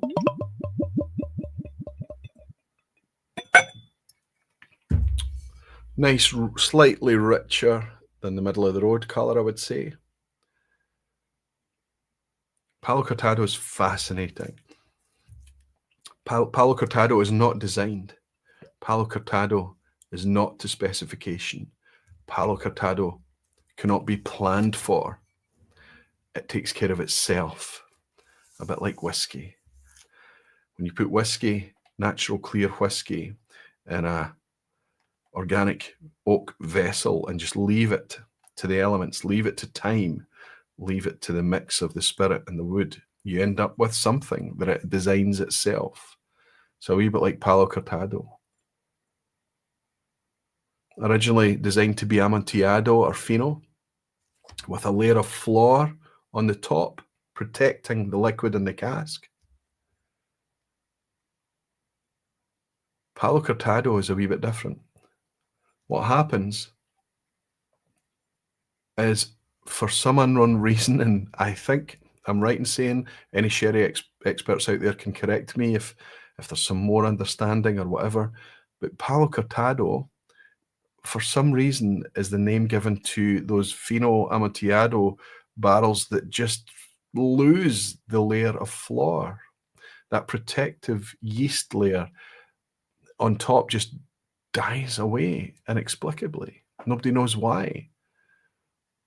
And then whoever is looking after the, I don't know, warehouse keeper, whoever they may be, they're coming along, and instead of putting a single chalk mark on it to mark it as fine, I guess, as fino or amontillado, whatever, they have to put a chalk mark across through it. And that's where the name comes from. Palo Cortado is literally stick cut or cut stick. And with the cross through it, that means the floor has died away.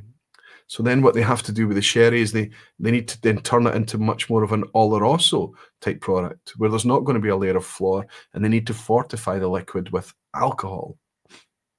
So they're going to increase the strength and mature the sherry in a very, very different way. And it's not oloroso. It doesn't end up oloroso. It's different. It's Palo Cortado. But it's not fino or amontillado either. And it is not something that anyone deliberately makes. In the end, only 1 to 2% of all the sherry made ends up being Palo Cortado. So it's quite a rare cask. And in my experience, it can be a delicious cask. It's right in the middle of the sherry spectrum, I would say, but it also has the ability to bring, in my experience, some nice savoury notes. Let's see if that's true tonight. Absolutely. I wouldn't say beef fat, but it is a little bit like stock or bouillon to our American viewers. You know, that kind of slightly, quietly, I don't want to use the word, but I'll say it quietly, sweaty, slight savoury lick, but just buckets of dried fruit as well, gentle wood spice, cedar wood, orchard. Gosh, I'm now getting lots and lots of wood spice. I'm getting fresh cut wood, sawdust. The fruit is either fresh orchard, but also easily dried mango, dried apricot, that type of vibe. But with this kind of fattiness to the nose, literally just to the nose. This is just a Palo Cortado finish as well. Bourbon casks, then Palo Cortado. Cheers, everyone. Cheers, Seb K.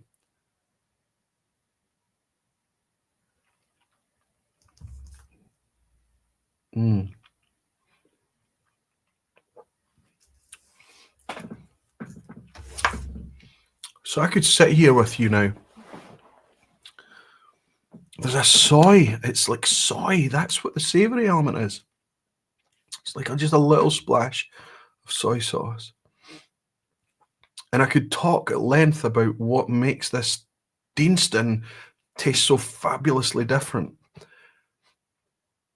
And it's that switch of casks into the Palo Cortado, but it's also me looking at the colour and enjoying this and knowing that it's natural and just celebrating it all. And the comfort that we know, whether we're enjoying or not enjoying or anywhere in between, we know that if it's a natural whiskey, we can just give ourselves up to the enjoyment of it. And it's a fully natural thing. It's a single malt whiskey put in a very, very specific, interesting cask and then presented naturally with no footering or messing about. Beyond that, put into the bottle naturally, no filtration, no adjustment to the colour.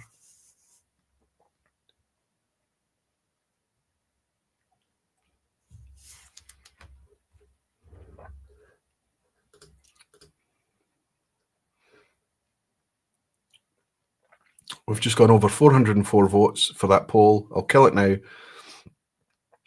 But I can tell you that it doesn't change the percentage. 95% of you care. 56% of you really care. Only 5% of you are either ambivalent or not really care. They're not in a position where you don't really care yet. Amazing. James Edie. Colour of Palo Cortado is wonderful. I have to say, Madeira is one of my favourite casks. Palo Cortado is just, it might be just because there's not much of it. And, you know, it's cared for and things like that. But I feel like every time I've had a Palo Cortado, I've really enjoyed it. Arthur is here, hair oil, and all Deanston's natural colour. I have 2 bottles in front of me now. Virgin oak that states clearly on the label, no added colour, and 10-year-old Bordeaux cask without this info. Yeah, I have to say that Deanston are one of the producers that are a little bit lazy. Honestly, a bit like this Ballindalloch, right? This fully natural, small batch, really quite, not particularly large, small distillery. They go to great lengths to tell us how it's natural colour. Ardbeg is another great felon, another villain, another kind of guilty of this crime. Macallan is famously guilty of it as well. They are all natural colour whiskies, but they just don't, it doesn't seem to make it onto all the labels.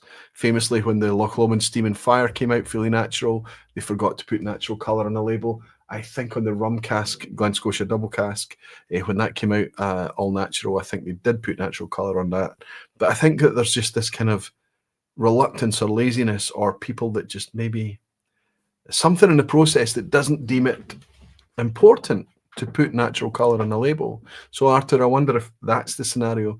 But you make a good point. Unless any producer, we can go on Whiskey Base and we can maybe send an email and ask the question and do all of that, but just how difficult is it? We don't need it in big letters. We don't need it in bold. We just need it written somewhere. This is natural colour, no added colour, however way you want to choose to communicate it.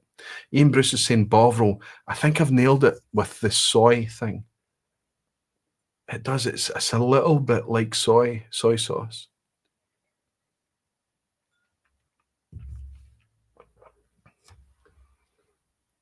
It's not a beef fat, Ian. Helen Williamson is in. Good to see you, Helen. Us Williamsons have an early start tomorrow, so catch you on the replay, Aquaviti. Thanks for a great vPub. Really interesting as always in Slantia. Helen, now that you're back catching us on the replay, welcome back. Thanks for picking it up on the replay. Sugar Kitty celebrating being a member of the Barflies for 24 months. Wonder how that compares to the American Oban Palo. I wonder what that is. American Oban Palo. So did the Americans get an Oban and Palo Cortado? Yeah, that would be interesting. Yeah, I need some clarification on that, Jeff. Let us know. And Michael Henry saying demand for Palo Cortado casks have increased on the level where Palo Cortado is now being made by deliberately breaking the floor to season casks. Now that in itself is amazing, isn't it, Michael? And as I was speaking about that earlier, as I was saying those words, it actually popped into my head. Can it be done deliberately? Michael, it's nice to have you in. It's nice to have you contributing. Thank you so much. It means so much more when somebody from the inside can share a wee bit of good, positive insight. Dave the Brave is saying, Aquavita trying out a Madeira cask at the moment, the latest Ardnamurchan Madeira, and it's good, especially after letting it get a bit of air. And it's peated this time, isn't it? Slightly lower ABV as well. A decent wee bottle of whiskey there. Got to taste it in Limburg quite recently too. It went down very well, but I've got something else that I brought back from Limburg with an Ardnamurchan badge on it that you might enjoy, Dave. Hang around. Justin Wang is saying, Aquavita's Ardbeg, all natural colour. It got mit Farbstoff on some bottles. Oh, it's interesting, Justin. As I understand it,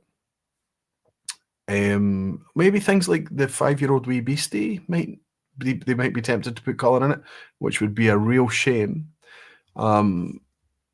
Things like that are reduced to 40%, like the 17-year-old, because let me tell you, when you reduce to 40%, you lose colour. When you put it through chill filtration, you lose colour. So when you're down at 40%, the temptation is much bigger to add colour. Maybe in that case, but I'm going from Corrivreckan, I'm going from Ugadal, and I'm going from the 10-year-old. And I even believe the Anno, I was told they're all natural colour. Ginger Genius is saying, I'm on a fully natural Coquerin 8-year-old bourbon cask strength. Nothing else needed. Fantastic. Sounds amazing. I'm glad you're enjoying it, buddy. Just as jumps again. Graham Fraser is in. Good to see you, Graham. Beware the Palo Cortado sherry. There's so little produced naturally that most bottles are produced to a style like PC, like a style like PC. That's interesting because of the demand. Yes, there is an Oban special release 15 done in Palo Cortado that just came out last month. Says Sugar Kitty. America only release. Hellswood is saying, going to pull an early parachute and head to bed. We'll catch the rest on this very interesting vPub on replay. Good night, Roy, and you wonderful barflies. Helen and Andy, exhausted with all the house packing, and I get that completely. Helen and Andy, I hope you're picking this up on the replay now. Welcome back. Hope you're rested. Chris Pollack is saying Thompson Brothers are also guilty of bottle stating the chill filtration colouring state of some of their bottlings. Got a link with 12-year-old vintage 2007 without any info. And that's right, and it kind of leaves us to the point where we have to assume, right? Or decide that it might not be. If some other bottles do carry the statement. Doodle Drama is saying, I have enjoyed the Single Cask Nation. Lochran's a 9-year-old tonight. An amazing example of how honest colour can entertain. I need to keep this aside for Christmas time. Goodness me. Wow. And Arthur is saying the label of the 10-year-old Bordeaux cask that has the same stamp style label as Virgin Oak, saying non-chill filtered, only colour info is missing. I do notice inconsistency between not just Deanston, but on, I was going to say Burn Stewart, but it wasn't Burn Stewart, it was Distell. It's not Distell, it's CVH Spirits. I do notice some inconsistency in the labelling, and that isn't good. Cheers, Aquavita, a great vPub to tan some drams tonight. Can I just mention that I've got a heads up on a Jeff Whisky video that is due out imminently in the next few days, I think, that is going to talk specifically about a very specific aspect of coloured whisky. I got a wee sneak peek, and it's worth a watch, as every Jeff Whisky video always is.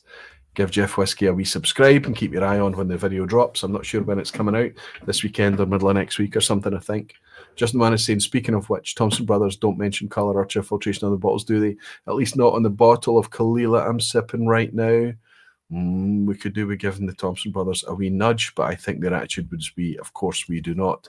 If you see where the Thompson Brothers bottle and pack and label their bottles, there's not a lot of space for vats containing caramel colour or chill filtration equipment. I think we can rest assured, but obviously what a lot of the Thompson Brothers are bottling is inherited stock. So that does become part of it, and I think it's worthwhile them taking the time to mention on the labels. I need to check into such a thing. Okay, good. This Palo Cortado is a delicious thing. I'm very grateful to have an open bottle of this back on the shelf again. It's amazing to have it, and I appreciate your thought and your kind generosity, Seb, you superstar. Cheers. I've been teasing you enough about the other bottle, and I want to get on to the big thing tonight. This is an issue. We talk about natural colour, natural colour, natural colour, but there are bottles out there that are opaque like this. Ardbeg is in green bottles, Lefroy is in green bottles, Lagavulin is in a kind of smoked glass bottle. There's a lot of it goes on, and it means that we do not get the ability to approach the whisky and appreciate colour as part of the love and desire of it all. So it kind of suggests that in a lot of cases, maybe colour is not considered that important.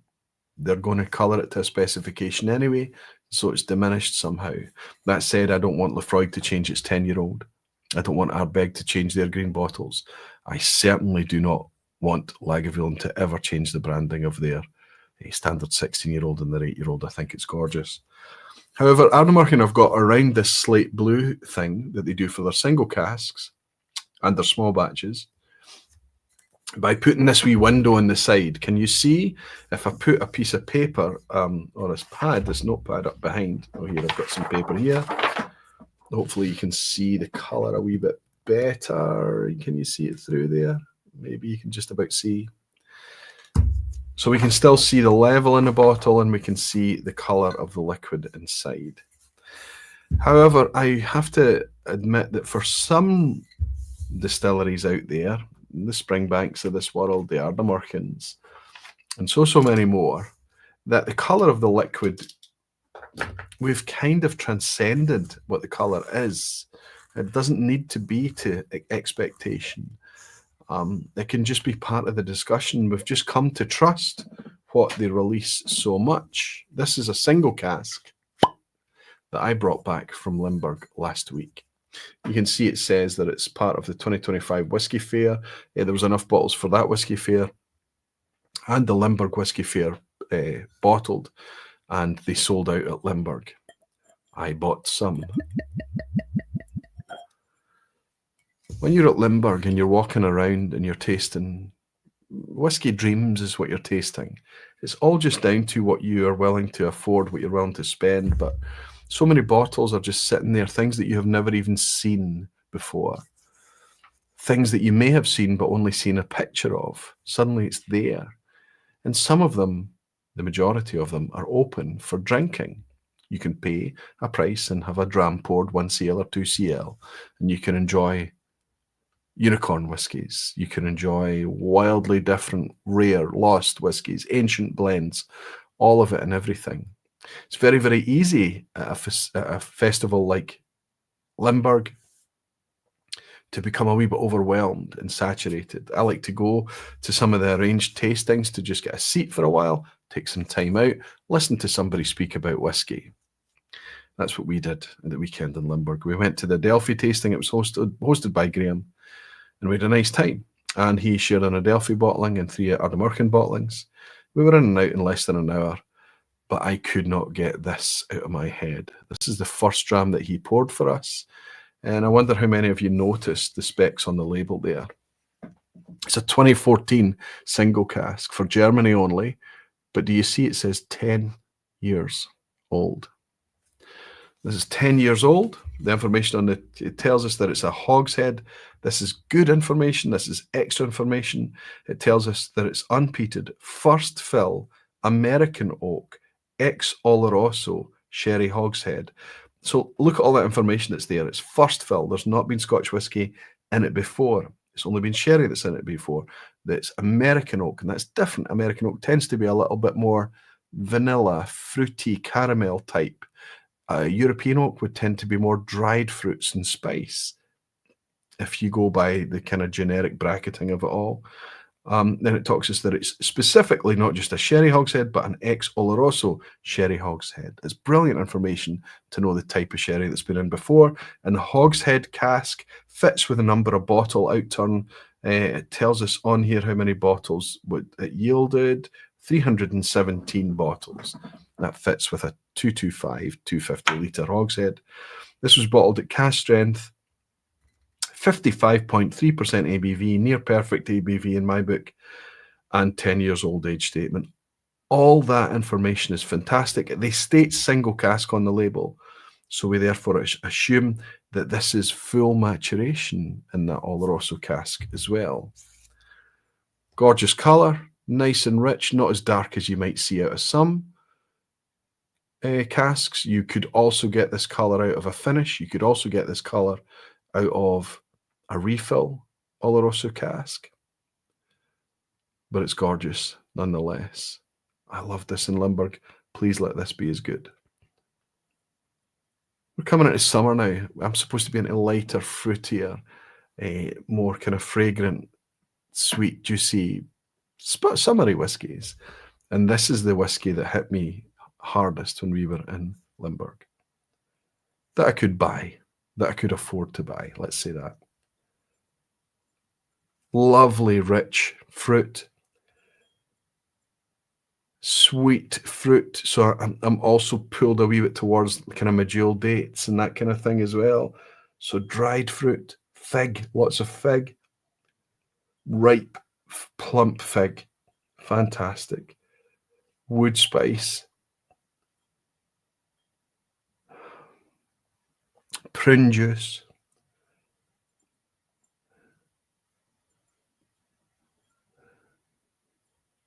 A little bit of hot spice, like a cinnamon spice.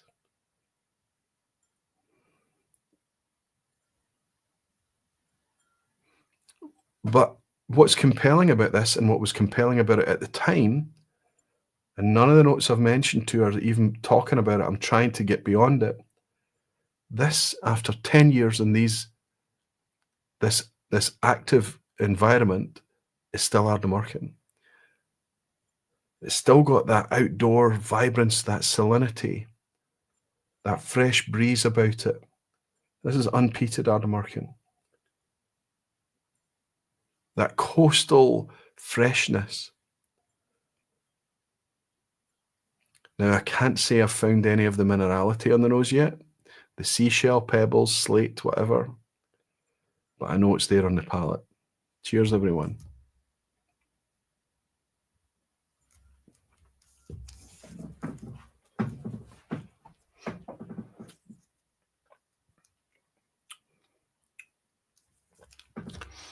What we're enjoying here is a spirit that is robust enough to go 10 years in active wood and still shout loudly that it's Ardnamurchan. Still have that distillery character, still have that potency. It makes me, I always say this about Ardnamurchan, but I say this about a lot of other new distilleries too. It makes me genuinely excited about the future. And I'm sorry that I'm showing something off that's so exclusive and utterly sold out, but it lets me talk about that thing that's going to be available to us all in the future. I didn't expect to go to Limburg and find a 10-year-old Ardnamurchan single cask that I could pick up for €125, about 100 quid. I didn't think that that would be possible, but it's there and it's here and it's delicious.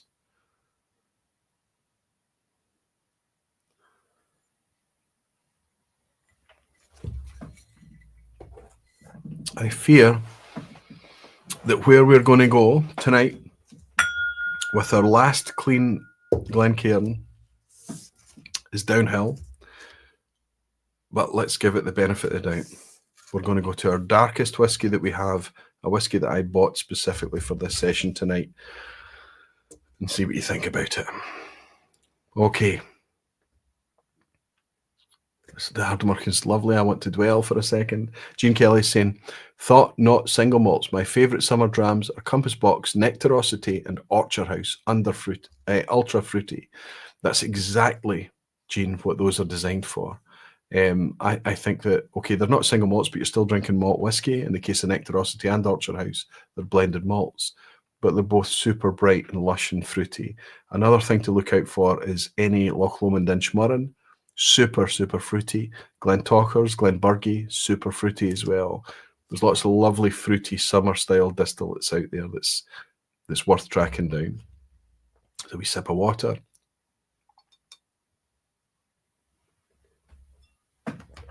Daisy is in tonight. Good to see you, Daisy. You were there with us in Limburg last week. Wonderful to hang out with you for a wee while. And Justin Wanniston Aquaviti, give it up for the black whiskey. It's coming. Rob Smith is saying, as long as we're going to downhill fast. And the Whiskey with Molly Ben is saying, nope, this stuff is awful. No redeeming features at all, Aquaviti. So Ben knows what's coming as well. Okay, there's been a couple of different takes on this over the years. You might remember quiz questions in the past that's talked about the black whiskey. It all started in the mid-90s with Lochlea, which is the video that Jeff Whiskey is going to be dropping in the days ahead, specifically focusing on this infamous whiskey, Lochlea. It was called the black whiskey, and obviously it wasn't black because it had been super, super matured or curated in any way. It was black because people had used, the producer at that time had used a far too generous dollop of caramel colorant in it before bottling. It was E150A with a little whiskey added. That's the big joke that people make. And Lochlea became such a hated product that the secondary values went particularly high for such a poor product, because people were so curious, how can it be so bad? You know, I remember at the time, not at the time, but in years past, talking about reading reviews, talking about people pouring it down the sink and not being able to drink it and stuff like that. I've never tried, from memory, I've never tried Lochlea, but it was replaced by something else, and I can't remember what it was called. It was Black Loch or something, or there was another black whiskey that came in the interim. But most recently, the thing that's fitting this place in the market right now for the demand that Scotch whisky seems to attract for super dark whisky. Oh, it must be good. Look at how dark it is. This is Beinn Dubh. Now, this is a legitimate single malt. It's made at Speyside Distillery. Spey Distillery, or Spey is the brand. Speyside, they make good, natural, legitimate products, but they also make this. And I am going to put it to you that they make it for a very, very specific reason. And it's going to tie up nicely the entire discussion tonight. There's all sorts of wee leaflets and things talking about scary men and stories of the Black Mountain and all of that stuff. There's even web links to where you can find out more information if you want to about the big grey man, the big mysterious scary monster or whatever, things that Scottish people like to make up stories about. And it's 43% ABV. It's in a 70cl bottle. But this is Beinn Dubh, or Black Mountain in Gaelic, it tells us on the label. It's going to be very hard for you to see the branding of this, but the branding isn't particularly brilliant. It's just that this is very 1990s Microsoft Windows, isn't it? This Beinn Dubh type wordmark here. It's in a nicer bottle these days. They've got Speyside Distillery embossed on the back. This is a nicer bottle. It's got some stories on the back about the Black Mountain. Talking about Norman Colley, the guy who climbed Ben Macdui. Macdui literally in Scots Gaelic is son of black. So talking about him climbing the highest mountain in the Cairngorms, which is the second highest Munro in Scotland behind Ben Nevis, all of this stuff. So you can see where I'm coming from here. Tourist. That's what all of this is marketed towards. Is that a bad thing? No. Is that an understandable thing? Yes. Is that a cynical thing? Yes. It's business at the end of the day. It's business, but business can be bloody cynical. And I think this is cynical. Look at the colour of this whiskey. Even the darkest whiskey I've been holding up to the camera tonight, you've been able to see my face through the bottle. You can't see anything through this. It's almost as dark as Coca-Cola, certainly as dark as cherry Coca-Cola. This cost me 50 quid to share it with you tonight. Okay, let's see.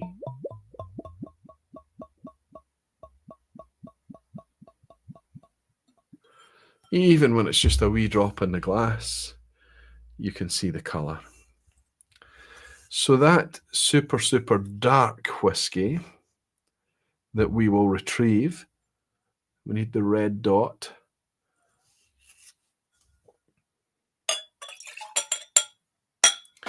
The dark whiskey that I made up tonight, that spent the longest time, this is the colour that we have. This is the Beinn Dubh, and this is the one I made tonight. You can see the colour. The Beinn Dubh is actually a wee bit darker, but there probably isn't enough in the glass to let you see that in the camera. So it tells us on the website, and it tells us on the packaging, I believe, that this colour is derived from the use of ruby port casks. I don't doubt for a second that flavour and colour can be imparted, significantly so, from ruby port casks. But that's an expensive thing to do. That's expensive wood. And this is sold at tourist prices. I paid £50 for this, by the way, for this week.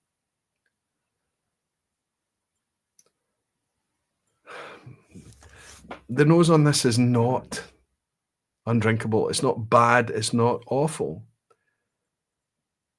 It's even quite nice as a drink. I mean, it's not appealing to me as a whiskey enthusiast, but I can see how it would be enjoyable for some people. This is soft, dark, rich, smooth, easy drinking whiskey, packaged in a way through a process that such a thing is permitted to exist by the legislation that exists today. It's drinkable. It won't kill you. It's probably quite nice. I'll tell you in a second. It's not illegal, but it is deceitful. This whiskey is this colour through fibs.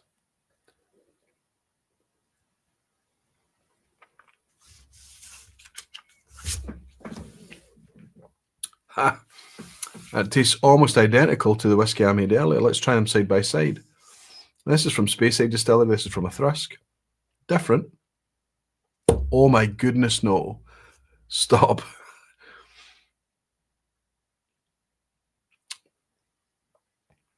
On the finish, right at the end, what I tasted is exactly what I smelled in this.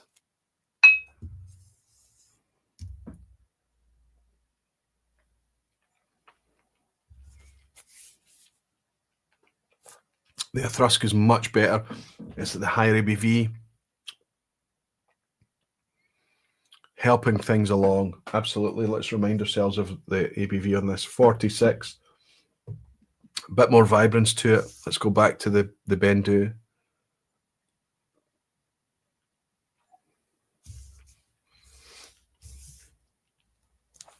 Everything's soft and smooth and easy and drinkable. And then right at the finish. I mean, it's not detailed. It's not exciting or interesting. It's a bit flat. Right at the finish. Bang. You can taste the aromas that come from this. Burnt sugar, kind of off-sweet, saccharine. The finish is not nice. It turns into a bitterness.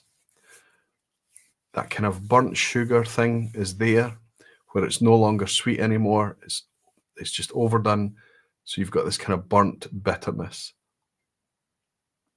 I now have 50 quid's worth of virtually undrinkable whiskey. I knew what I was doing. I knew what I was buying.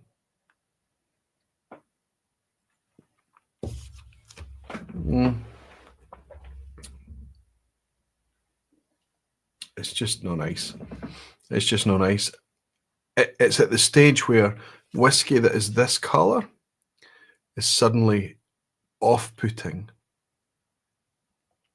suddenly suspicious of it. Suddenly when you see whiskies that are this colour and whiskies that are this colour become much more trustworthy. This is the colour of whiskey. I don't recommend anyone buys that except for a fun experiment, to contrast it, to counter me or back me up, whichever is your folly. Whiskey with Molly Ben is saying drinkable. You sit on the throne of lies. I think I did say undrinkable. Jimmy Leg is saying off sweet. That sounds like Frank. Frank and yourself, big guy. Jimmy Leg, is that the first time I've even caught that you're in this evening? It's nice to have you, buddy, as always. Daniel Key is saying, into the blood tub it goes. Oh, I don't know. Could I put it in the blood tub? Well, I know there's coloured whiskies already in there. So you're right, Daniel. Maybe. Nathan Gill is saying you should put out a new Aquavitae bottling of your own black whiskey. Not a chance, Nathan. Can you imagine? Taylor actually is saying virtually undrinkable whiskey. That's something you never hear Aquavitae say. It is virtually undrinkable. I've got one other bottle in the collection that is undrinkable. Pete Head is saying, and you purchased that with Patreon money? Yes, Frank. The truth is, I really, really did. But if you spread it over my patrons, they each contributed a fraction to it. Rob Smith is saying we all have virtually undrinkable whiskey, and we should, so we know what is drinkable. Well, it's nice to have at least one or two contrast things. I do have contrast things on the shelf here to say, Roy, what does really flat whiskey taste like? Roy, what does a really coloured whiskey taste like? Well, what does this taste like? What does really young whiskey? What does new make taste like? All of these contrasts, they're not things that we want to necessarily replace, but it's nice to have an example of it on the shelf, Rob, right? Justin Wan is saying, time for a parachute. Hopefully we'll see you guys next week in Slancha. Thank you for joining us tonight, and thanks for your generosity, Justin. And Daisy is saying you could always clean your window with it. So if I got a dirty window, it would stain my window, Daisy. There's no way that's happening. If it's undrinkable, maybe would it make for an excellent whiskey-themed tie-dye session, says Darnley Doodle the Dram. I like the way you're thinking. Listen, it was not going to get poured away. It's going to be there as an example. It's going to be part of the library for a long time to come. And Arthur is saying, Roy, please stop comparing whiskey producers to Coca-Cola. They use the worst type of colour in E150D. The E150A is the most natural artificial caramel. Arthur, I did point that out a couple of times already throughout the vPub this evening. The difference between E150A and E150D is that there's nobody's sitting with frying pans and caramelizing sugar to make E158. Let's not portray that it's supernatural. Most of it is produced in high volumes, and it's used all over the place in everything, not just in whiskey. So there's high demand for it, and so it's made using citric acid and other acids in order to accelerate the caramelization and things. Look, it's made in an industrial process. Even what E150A, don't be fooled into thinking that, oh, E150A is the natural thing. It's made from a carbohydrate that is sugar beet or sugar cane. Yes, it is made in the more natural way, the more pure way, better than B, C, and D, but it is not a natural product. It is made through an industrial process, and it is typically made in the mass volumes using an acid to accelerate that process. E150D uses sulfites and ammonia to achieve the same thing and is therefore more circumspect. We should be more careful about how much of E150B, C, and D that we allow ourselves to consume. E150D is what's used in Coca-Cola. MasterChef Sea Chest, that's Mark. Good to see anybody saying as if you know so someone who's senile, you could give that bottle to them. That's just cruelty, Mark. But I like the way you think. Jeff Whiskey saying would be a cheap whiskey way to tint your windows. Exactly. I could make privacy windows out of that stuff. And Dan DVDW saying maybe paint a wall with it. Don't know what to do. Papa Q saying this Bowmore Atlantic sea salt is lovely. So happy it arrived in Nebraska yesterday. Superb. I'm so glad to hear that you're enjoying it. I feel like I want to pour one of those right now to cleanse the palate. But I've got some super tasty Ardnamurchan single cask here that is naturally coloured. And all of that stuff that I've been playing with tonight can all just be pushed off to the side and end up in the spittoon, otherwise known as the sink. I'll leave you with this thought. If E150A is permitted in whiskey without declaration, we can be abused. Not only abused by deceit of the colour, but if it can be helped to emulsify, to smooth out, to round out, to change whiskey, we are leaving ourselves open to abuse.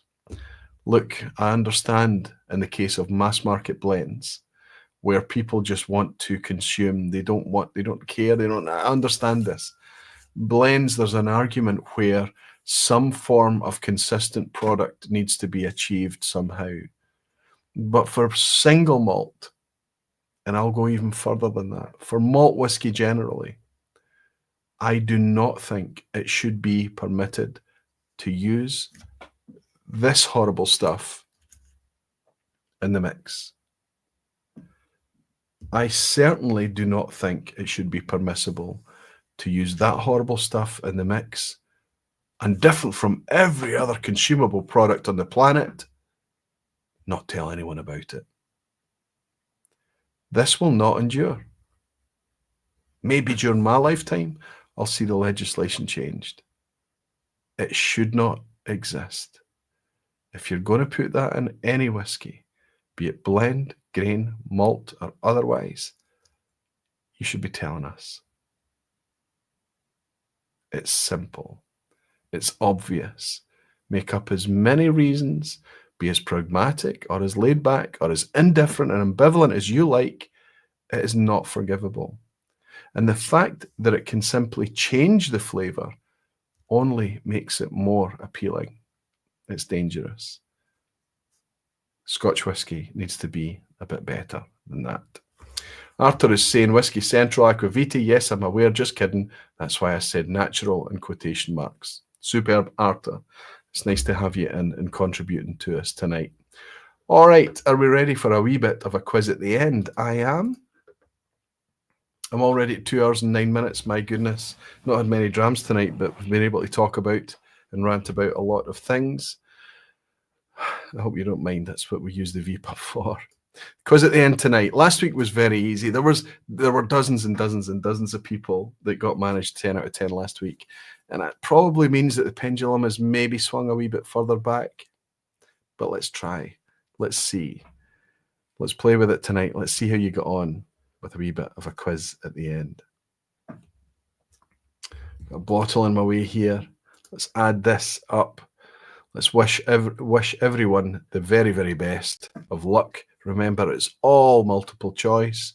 You're only playing against yourself. If you want to lean against the crowd and use the crowd, by all means do that. It's very much a community vibe here, and we learn from each other, and we learn through osmosis and all of those great things. Some of you like to play on the replay and you don't like to look at the chat, and you take it very, very seriously, and I applaud you for that. It's wonderful. The most important thing for me is that it piques your curiosity, that it makes you think about things, that it makes you, maybe even if we're really lucky, learn a wee bit more about the wonderful thing that we enjoy to consume so much. Mikey Hayes in, good to see you. So good to see you, Mikey, saying, damn, I missed the easy quiz last week. It might be a wee bit tougher tonight. Gene Kelly saying, feel like we're about to be humbled. It's not the intention, Gene. I always try to come up with creative questions. Sometimes I fail. But let's see. Rob Smith is saying, I got a 10 last week, so you know it was easy. Thank you all for hanging out with us tonight and staying with us throughout the evening. I really do appreciate it. All right. Question 1.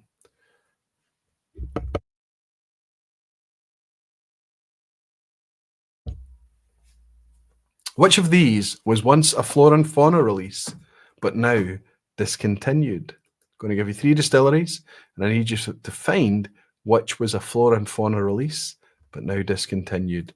A, Glenelgan, B, Cardew, C, Glendullan. Sugar Kitty is saying, mind that banana. Molasses Mike is saying, tougher, I'm doomed, I'm doomed. Mike, did you manage the 10 out of 10 last week? Did you not? At least a 9. Praying I don't get decimated like last week. Oh, no. Maybe you did get a hard time last week. Michael Henry's still in, chatting to the end. Fantastic.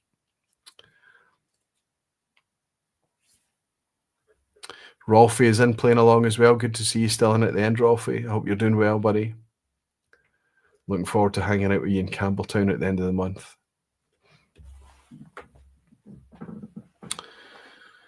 Which of these was once a flora and fauna release, but it's now discontinued? Graham Fraser saying, my train just pulling into Stirling, so I'll be quiz on the street for me. You're just adding some handicap in for yourself. I think it's okay for Graham Fraser to be handicapped, don't we all? C, going with the crowd. Almost all of you deciding C. I can tell you that surprisingly to most of you, Ginger Genius John is going against the grain, along with Discordia saying A. I can tell you that Discordia and Ginger Genius are correct, as is the rest of you. Cardew was never a flora and fauna release, but A, Glenelgan, and C, Glendullan were both flora and fauna releases at one point in time. Glenelgan is now a 12-year-old under the extended classic malts, and Glendullan is part of the Singleton range. Cardew has always been its own brand, primarily focused on export markets, in particular France and definitely Spain. Question 2, which of the following distilleries is linked with Ballantine's blended Scotch whisky? I'm going to give you 3 distilleries. You tell me which is linked with Ballantine's blended Scotch whisky. A, Glenburgie, Blee, B, Glentalkers, and C, Glenkeith. A, Glenburgie, B, Glentalkers, C, Glenkeith. Blee. See how many people will answer Blee if they want to answer Blee. I saw a flora and fauna Glendullan at the distillery. I bet it wasn't for sale. I bet it was not for sale, right, Graham?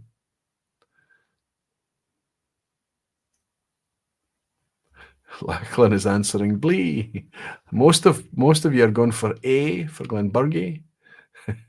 Rob Smith is saying A and Blee.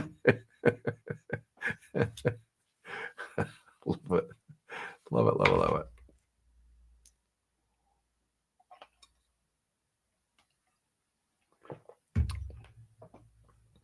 Daisy is saying, love me a Glenburgie. You're into the fruitier whiskies, Daisy? Okay. Okay, knowledgeable folk. I can tell you that Ballantine's is associated with bottlings actually celebrating this too. Famously Beinn Dubh, but also Glenburgie and Glentochers.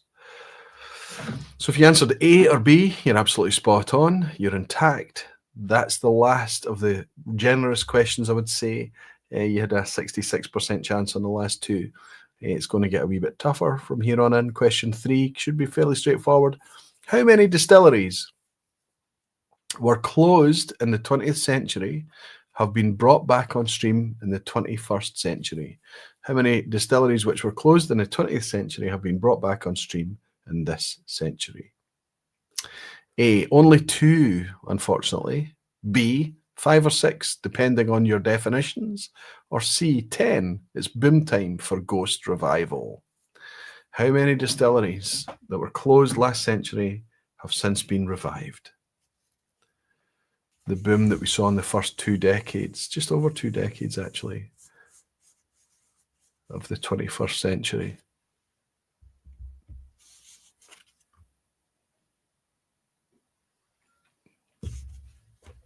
Peter Lee is in. Good to see you, Peter. Hope you're doing well, buddy.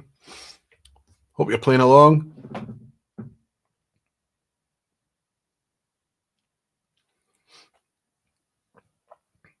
Jimmy Legacy saying, I like Blee again. Lachlan is saying Blee. Kyle Taylor is saying B, I guess. Lots and lots of B's. B for Barfly in the chat right now. Dan is saying B's the sensible guess. Hard stuff, says Graham Young. Well, have a wee think about it, right? We've got Brora back on stream, closed in 1983. We've got Port Ellen the same. We've got Rosebank that lasted a bit longer, but closed last century, and it's back again. So we know it's more than 2. But then we've also got Annandale. That's 4. And then we've got Brooklady. And there are more, but there aren't as many as 10. So B or Blee, depending on your definitions. Brooklady was on the cusp. It was bought over earlier, but it didn't actually start flowing again until 2001. There's another one as well that I'm forgetting about, Annandale. We've got Rosebank. We've got Port Ellen. We've got Brora. We've got, I feel like I'm missing one. I'm definitely missing one.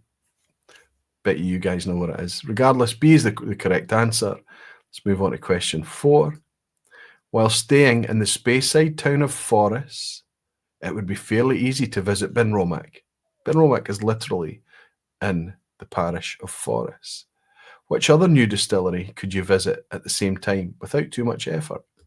A, Dunphail, B, Cabrach, or C, Ardross? Well, I think this is really quite horribly difficult for before we've even hit the picture question, right?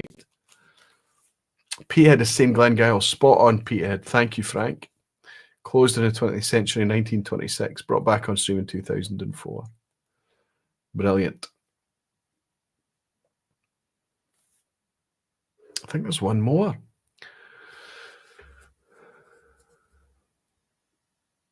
Dallas Dew. That's the other one. So if we count Brooklady, are we now counting 7? Anyway, Dunphail, Cabrach, or Ardross. We're looking for another easy to visit. I mean, it's not walkable, but it is walkable. It's hikeable, let's say. Hikeable, or a short taxi ride.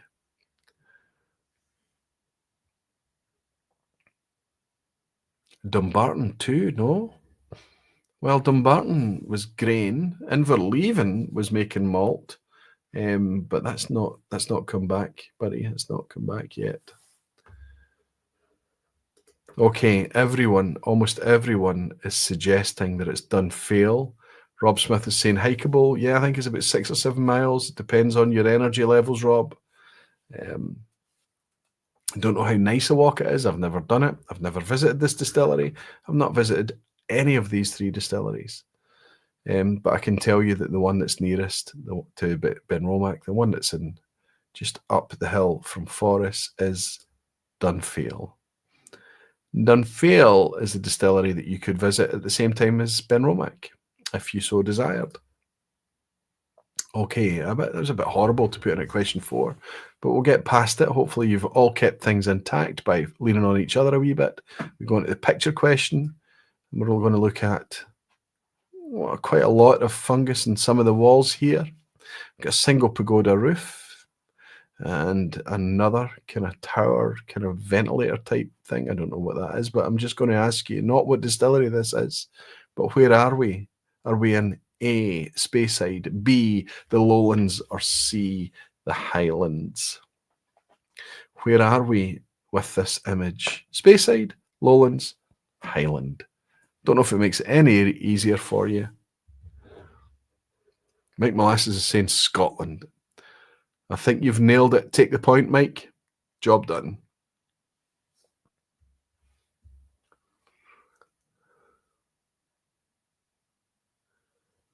"6 or 7 miles, says Jimmy Legg. Hike, complete insanity." It's possible. It's possible.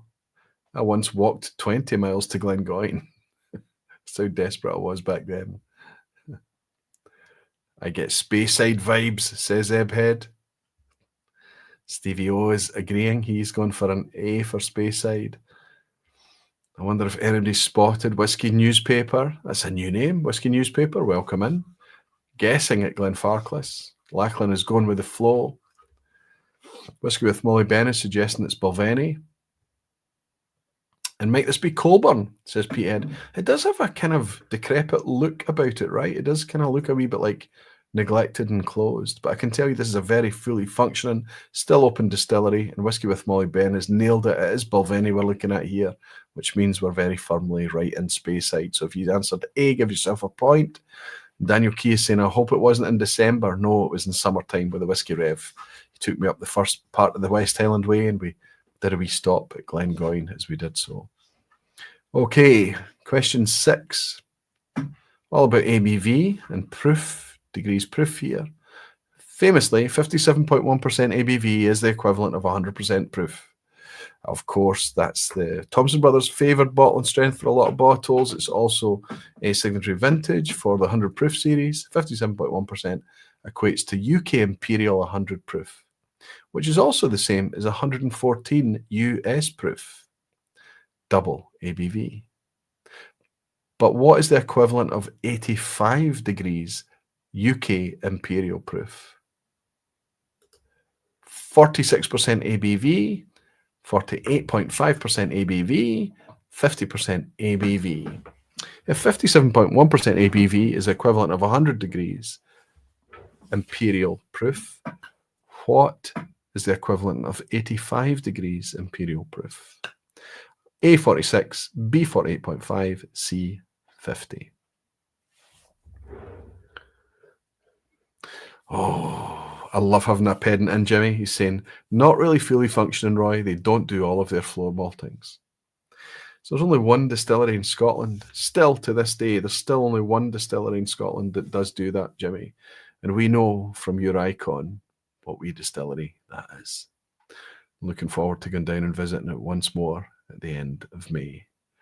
It would be nice to have you there with me, buddy, but we'll get you there sometime again. 57.1 was also a very popular bottling of Kilkerran, says Mike Molasses. That's entirely true. But the 57.1 in that case was incidental. It wasn't intentional. It wasn't designed. Just the way that it came out. Imperial as in the March. May the 4th be with you all, says Taylor, actually. Or in my case, Taylor, Revenge of the 5th.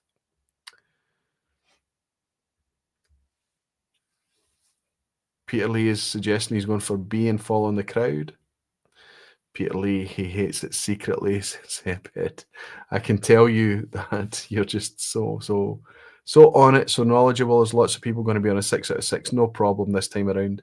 It is, of course, 85 degrees proof, is the equivalent of 48.5% ABV.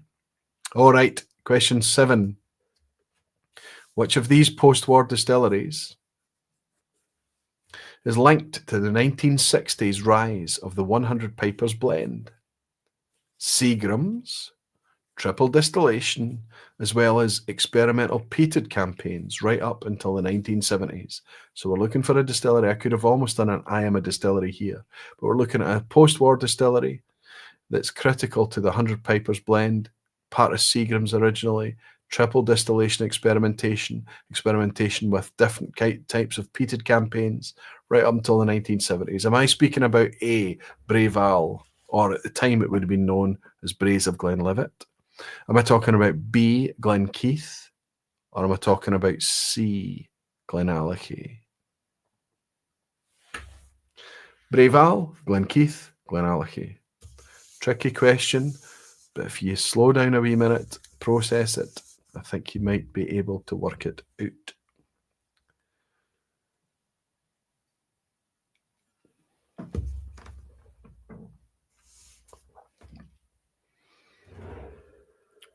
Bob Weiser is thanking the crowd for his 6 out of 6, along with Ted Brooks, Graham Young, Graham Fraser, Jimmy Legg, Rob Smith, Bruce Bernard, Dave the Brave, George McLeod, Scott Allen, Gino Camo, Fernando is on a 5, Papa Q on a 6, Taylor actually also, Chris Pollack, Pedro, oh my goodness, all of you. I think a hard quiz and then it's not really. What I wanted to appear didn't Aquavite. Okay. I think Beinn Whiskey with Molly is looking for something that is not post-war, maybe.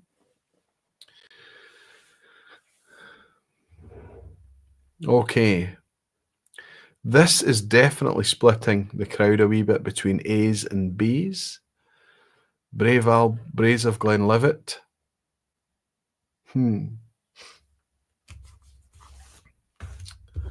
Wow. I hoped that would be the thing to help you. Yeah.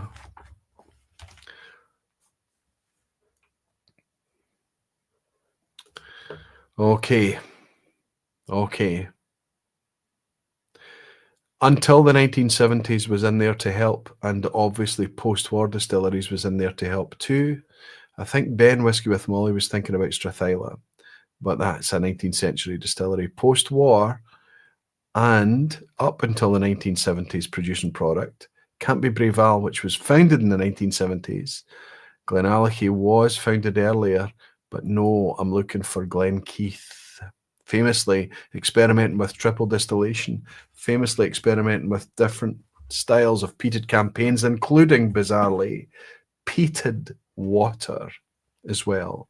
Responsible for the bulk of production of the Seagram's Follies, I think they were known as back in the days. Things like Glen Isla and famously Craig Duff single malts. They came from Glenkeith. Tricky question. Some of you have managed to hang on. Question 8. Often said to be the only distillery which DCL was the predecessor of Diageo. That was Distillers Company Limited, largely a product of acquisition. Often said to be the only distillery which DCL actually built themselves, is ironically no longer under their ownership. Which distillery am I talking about? Now, DCL doesn't exist anymore. The modern day is Diageo. That's who I'm talking about. A, Knockdhu in Speyside. B, Bladnoch in the Lowlands. Or C, Royal Bracla in the Highlands. We're looking for a distillery that is said to be the only distillery that DCL actually built themselves. That's not true today because amongst other kind of arguable things, Rose Isle has been built in the 21st century. But famously, this distillery was said to be the only one that DCL actually built rather than just acquired. A, Knockdhu. B, Bladnoch. C, Royal Bracla. You guys are great. You guys are impressive. I need to work harder to give you more of a challenge as I pour a wee bit more of my Deanston Palo Cortado.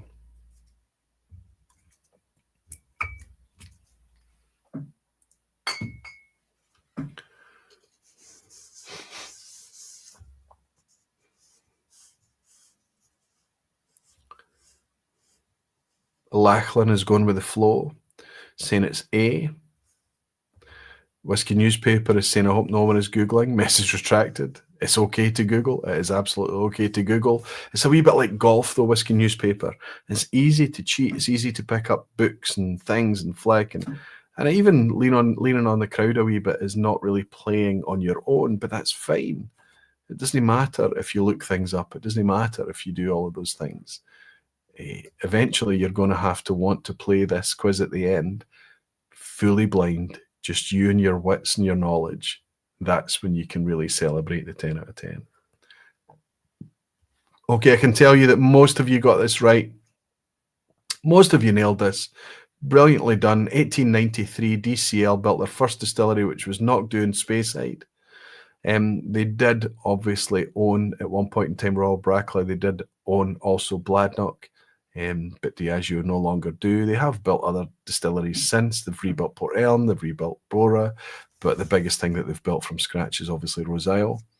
As we go on to question 9, if you answered A, you're intact. Question 9. Tough questions tonight, really tough. If anybody gets a 10 out of 10 tonight, it's something to really celebrate. Which of these whisky writers, pivotal in the Scottish Renaissance, said the following? One of my favourite quotes in whisky.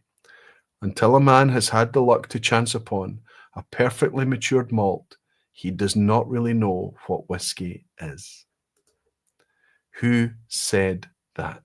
Was it A, Aeneas MacDonald, B, Alfred Bernard, or C, Neil Gunn?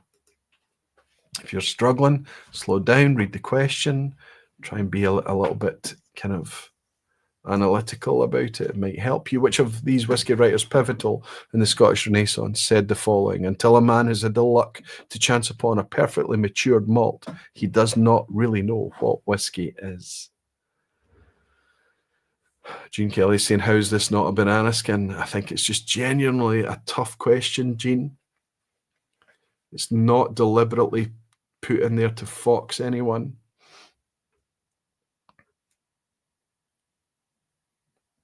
Peter Hunt is saying, right, I'm way too late, but I could get 100% from 9 and 10. Peter, it's nice to welcome you in, and it's nice to have your optimism as well. Sid Martin is here too. Fantastic, Sid. Good to see you. George McLeod, superb. Daniel Key is still in playing along. Fernando's here too. Taylor Ashley, Ebhead. Rob Smith, Nicholas. Good to see you, Nicholas. Philip Wagner is here. Good to see you, Philip. Sorry to have missed you at Limburg this year, buddy. Maybe next year. George McLeod. Where's Roy Overmere in Norway? Fantastic. Good to have so many of you in for the quiz at the end. All right, I'm looking for somebody who was pivotal, a writer in whisky that was pivotal in the Scottish Renaissance. So we're probably looking for somebody who's Scottish, right? Until a man has had the luck to chance upon a perfectly matured malt, he does not really know what whisky is. So it's not Alfred Bernard because he's an English guy. It wasn't him. So it's between Aeneas MacDonald from Edinburgh and Neil Gunn, and it was indeed the famous Neil Gunn. Quite a fantastic, fascinating character in Scottish history generally, I would say. He had his fingers in more things than just whisky, but a fascinating guy. But one of my favourite quotes in whisky is that, and it came at the utterance of Neil Gunn. Okay, we're going to this at the end. Who's still holding it together? Who's on a 9? We have Gene Kelly on a 9, Daisy Vleeland on a 9, Dave the Brave on a 9. Along with a ginger genius, John, where's Roy, Ian Bruce, fantastic Steve Atkiss, Sugar Kitty. My goodness.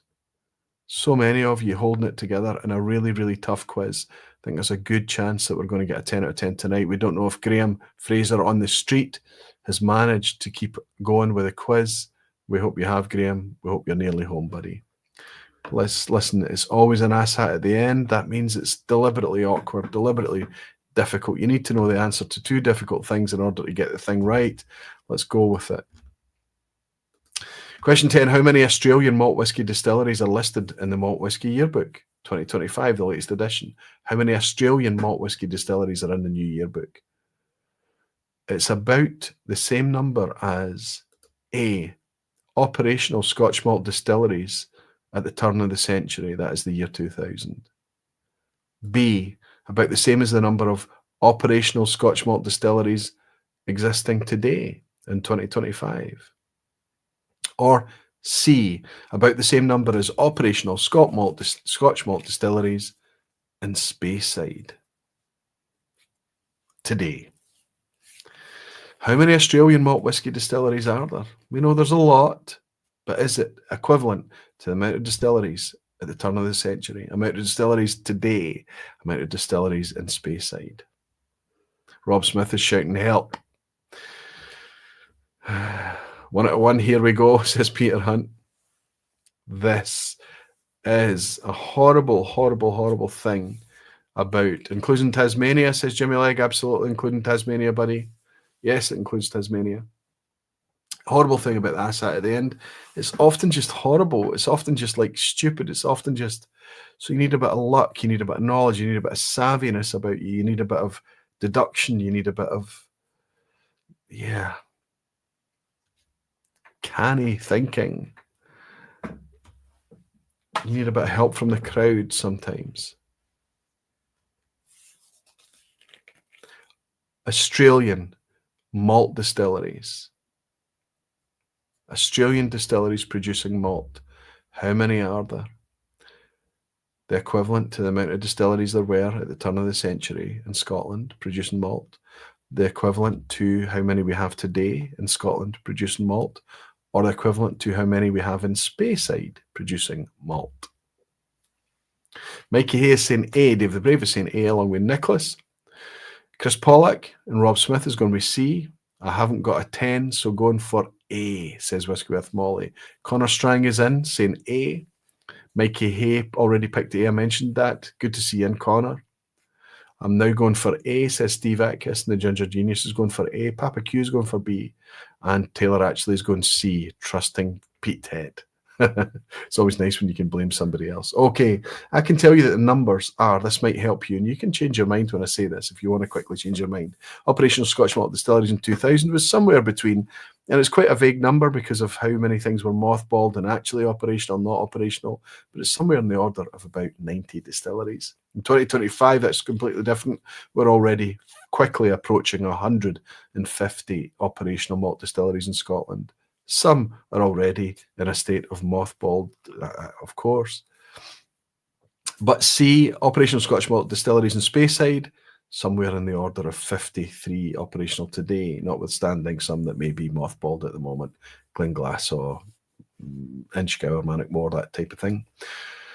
I can tell you that the right answer is we have 89 malt distilleries in Australia listed in the Malt Whisky Yearbook. So I was looking for A, about the same number as A, Scotch malt distilleries in the year 2000. I was amazed to discover that there are already close to 100 malt distilleries in Australia alone. Quite amazing. So if you've answered A, you have an opportunity to reach that 10 out of 10 tonight. Did anybody manage it? I'll switch to A, says Taylor actually. Got in there right under the door as it closed. C sounds too easy. I feel this is a trick question. I reckon it's A long. Whiskey Newspaper comes in just before the end and manages to snag another right answer. Well done. Good deduction, Whiskey Newspaper. Ginger Genius is celebrating a 10. Fantastic, John. Superb. Discordia is celebrating a 10 as well. Amazing. Steve Atkiss, Dave the Brave, celebrating 10s. I'm going to miss some 10s because it's jumping so quickly. Let's see.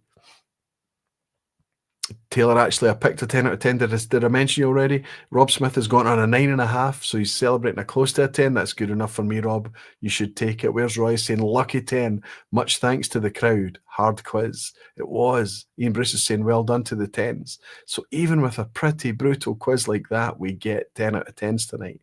That's amazing. Absolutely terrific. Steve Atkiss, Dave the Brave, Discordia. Trying to catch them all. Ginger Genius. Well done, John. Taylor Ashley. Rob Smith. Brilliant stuff. Well done, the 10s. Late change, so a 10 for Graham Fraser. Still playing along on the street. I was waiting to see if you were still in, Graham. Waiting to see how you got on. Congrats to the 10ers. Fantastic, Rob Smith. A hat trick of 10s. 3 in the bounce, Steve Atkiss. My goodness. A treble for you, big guy. Well done. Taylor actually got the 10 with a switch at the end, Aquavite. Take it, take it, take it, and enjoy it. For me, sorry if it's tedious, sorry if it's boring, sorry if it's just something you've heard me rant about before. I fully accept that there are whiskies on my shelf that are coloured and that I have loved and that I continue to love. It's part of it. It absolutely is. But I would feel better if they told me they were adding colouring to it. It would at least give me the choice if I was so inclined to make such a choice. The fact that they don't and they don't have to, and the fact that it does more than just colour whiskey and could potentially change the texture, the arrival, the development of the whiskey, certainly can change the flavour of the whiskey, is worrying to me, especially in an environment where the whole world is making natural whiskey and talking about how natural it is, even our very closest neighbours down in England, doing it right and making fantastic stuff. It is not difficult for Scottish producers to do the same. And all the excuses that I hear are just excuses about bottling plants and jobs and about having really quite militant outlooks and things like that. That's not true. It's just being fair. It's just being honest. And if you're going to sell something as being fair and honest and pure, then behave. Walk the walk while you talk the talk. It's not difficult to do. Remember that throughout tonight, I've talked about malt whiskey being quite different from blended whiskey.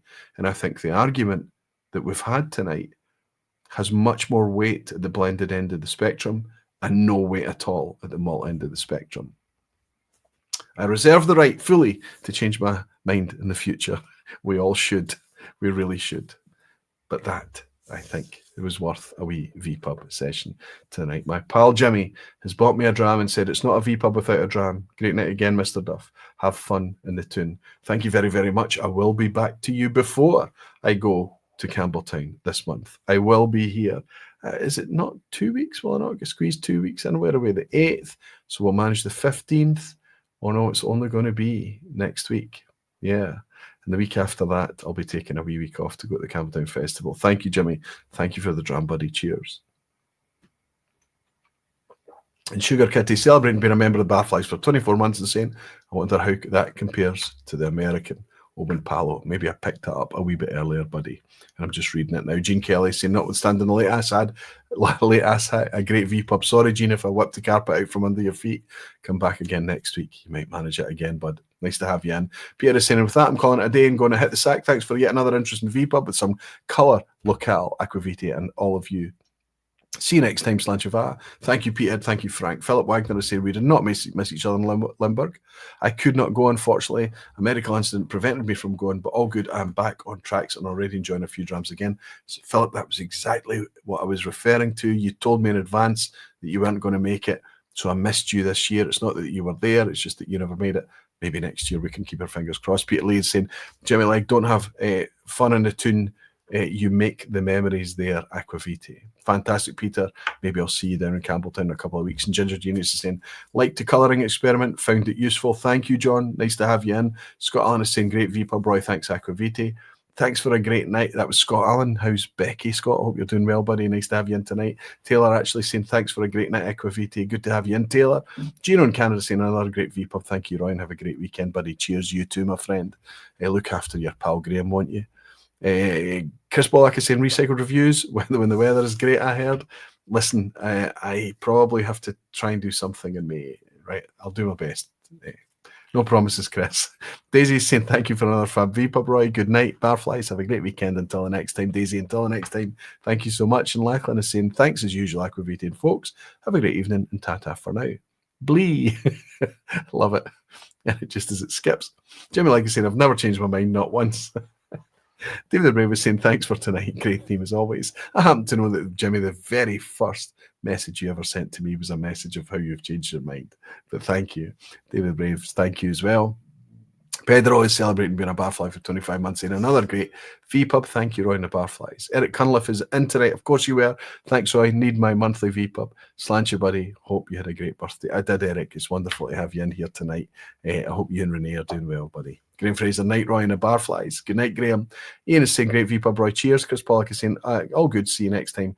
And Dan David DW is saying good night, folks. Aguviti. Thanks for hosting another great vPub. Well, I am out for tonight. It was an absolute pleasure for me to hang with you tonight. I always look forward to it and I always enjoy it. Until next week, I'll raise this wee glass of delicious Deanston 12-year-old Palo Cortado natural colour, we believe. Remind you all that you're very dearly loved. And until next week, Slán Siomhá, folks. See you all.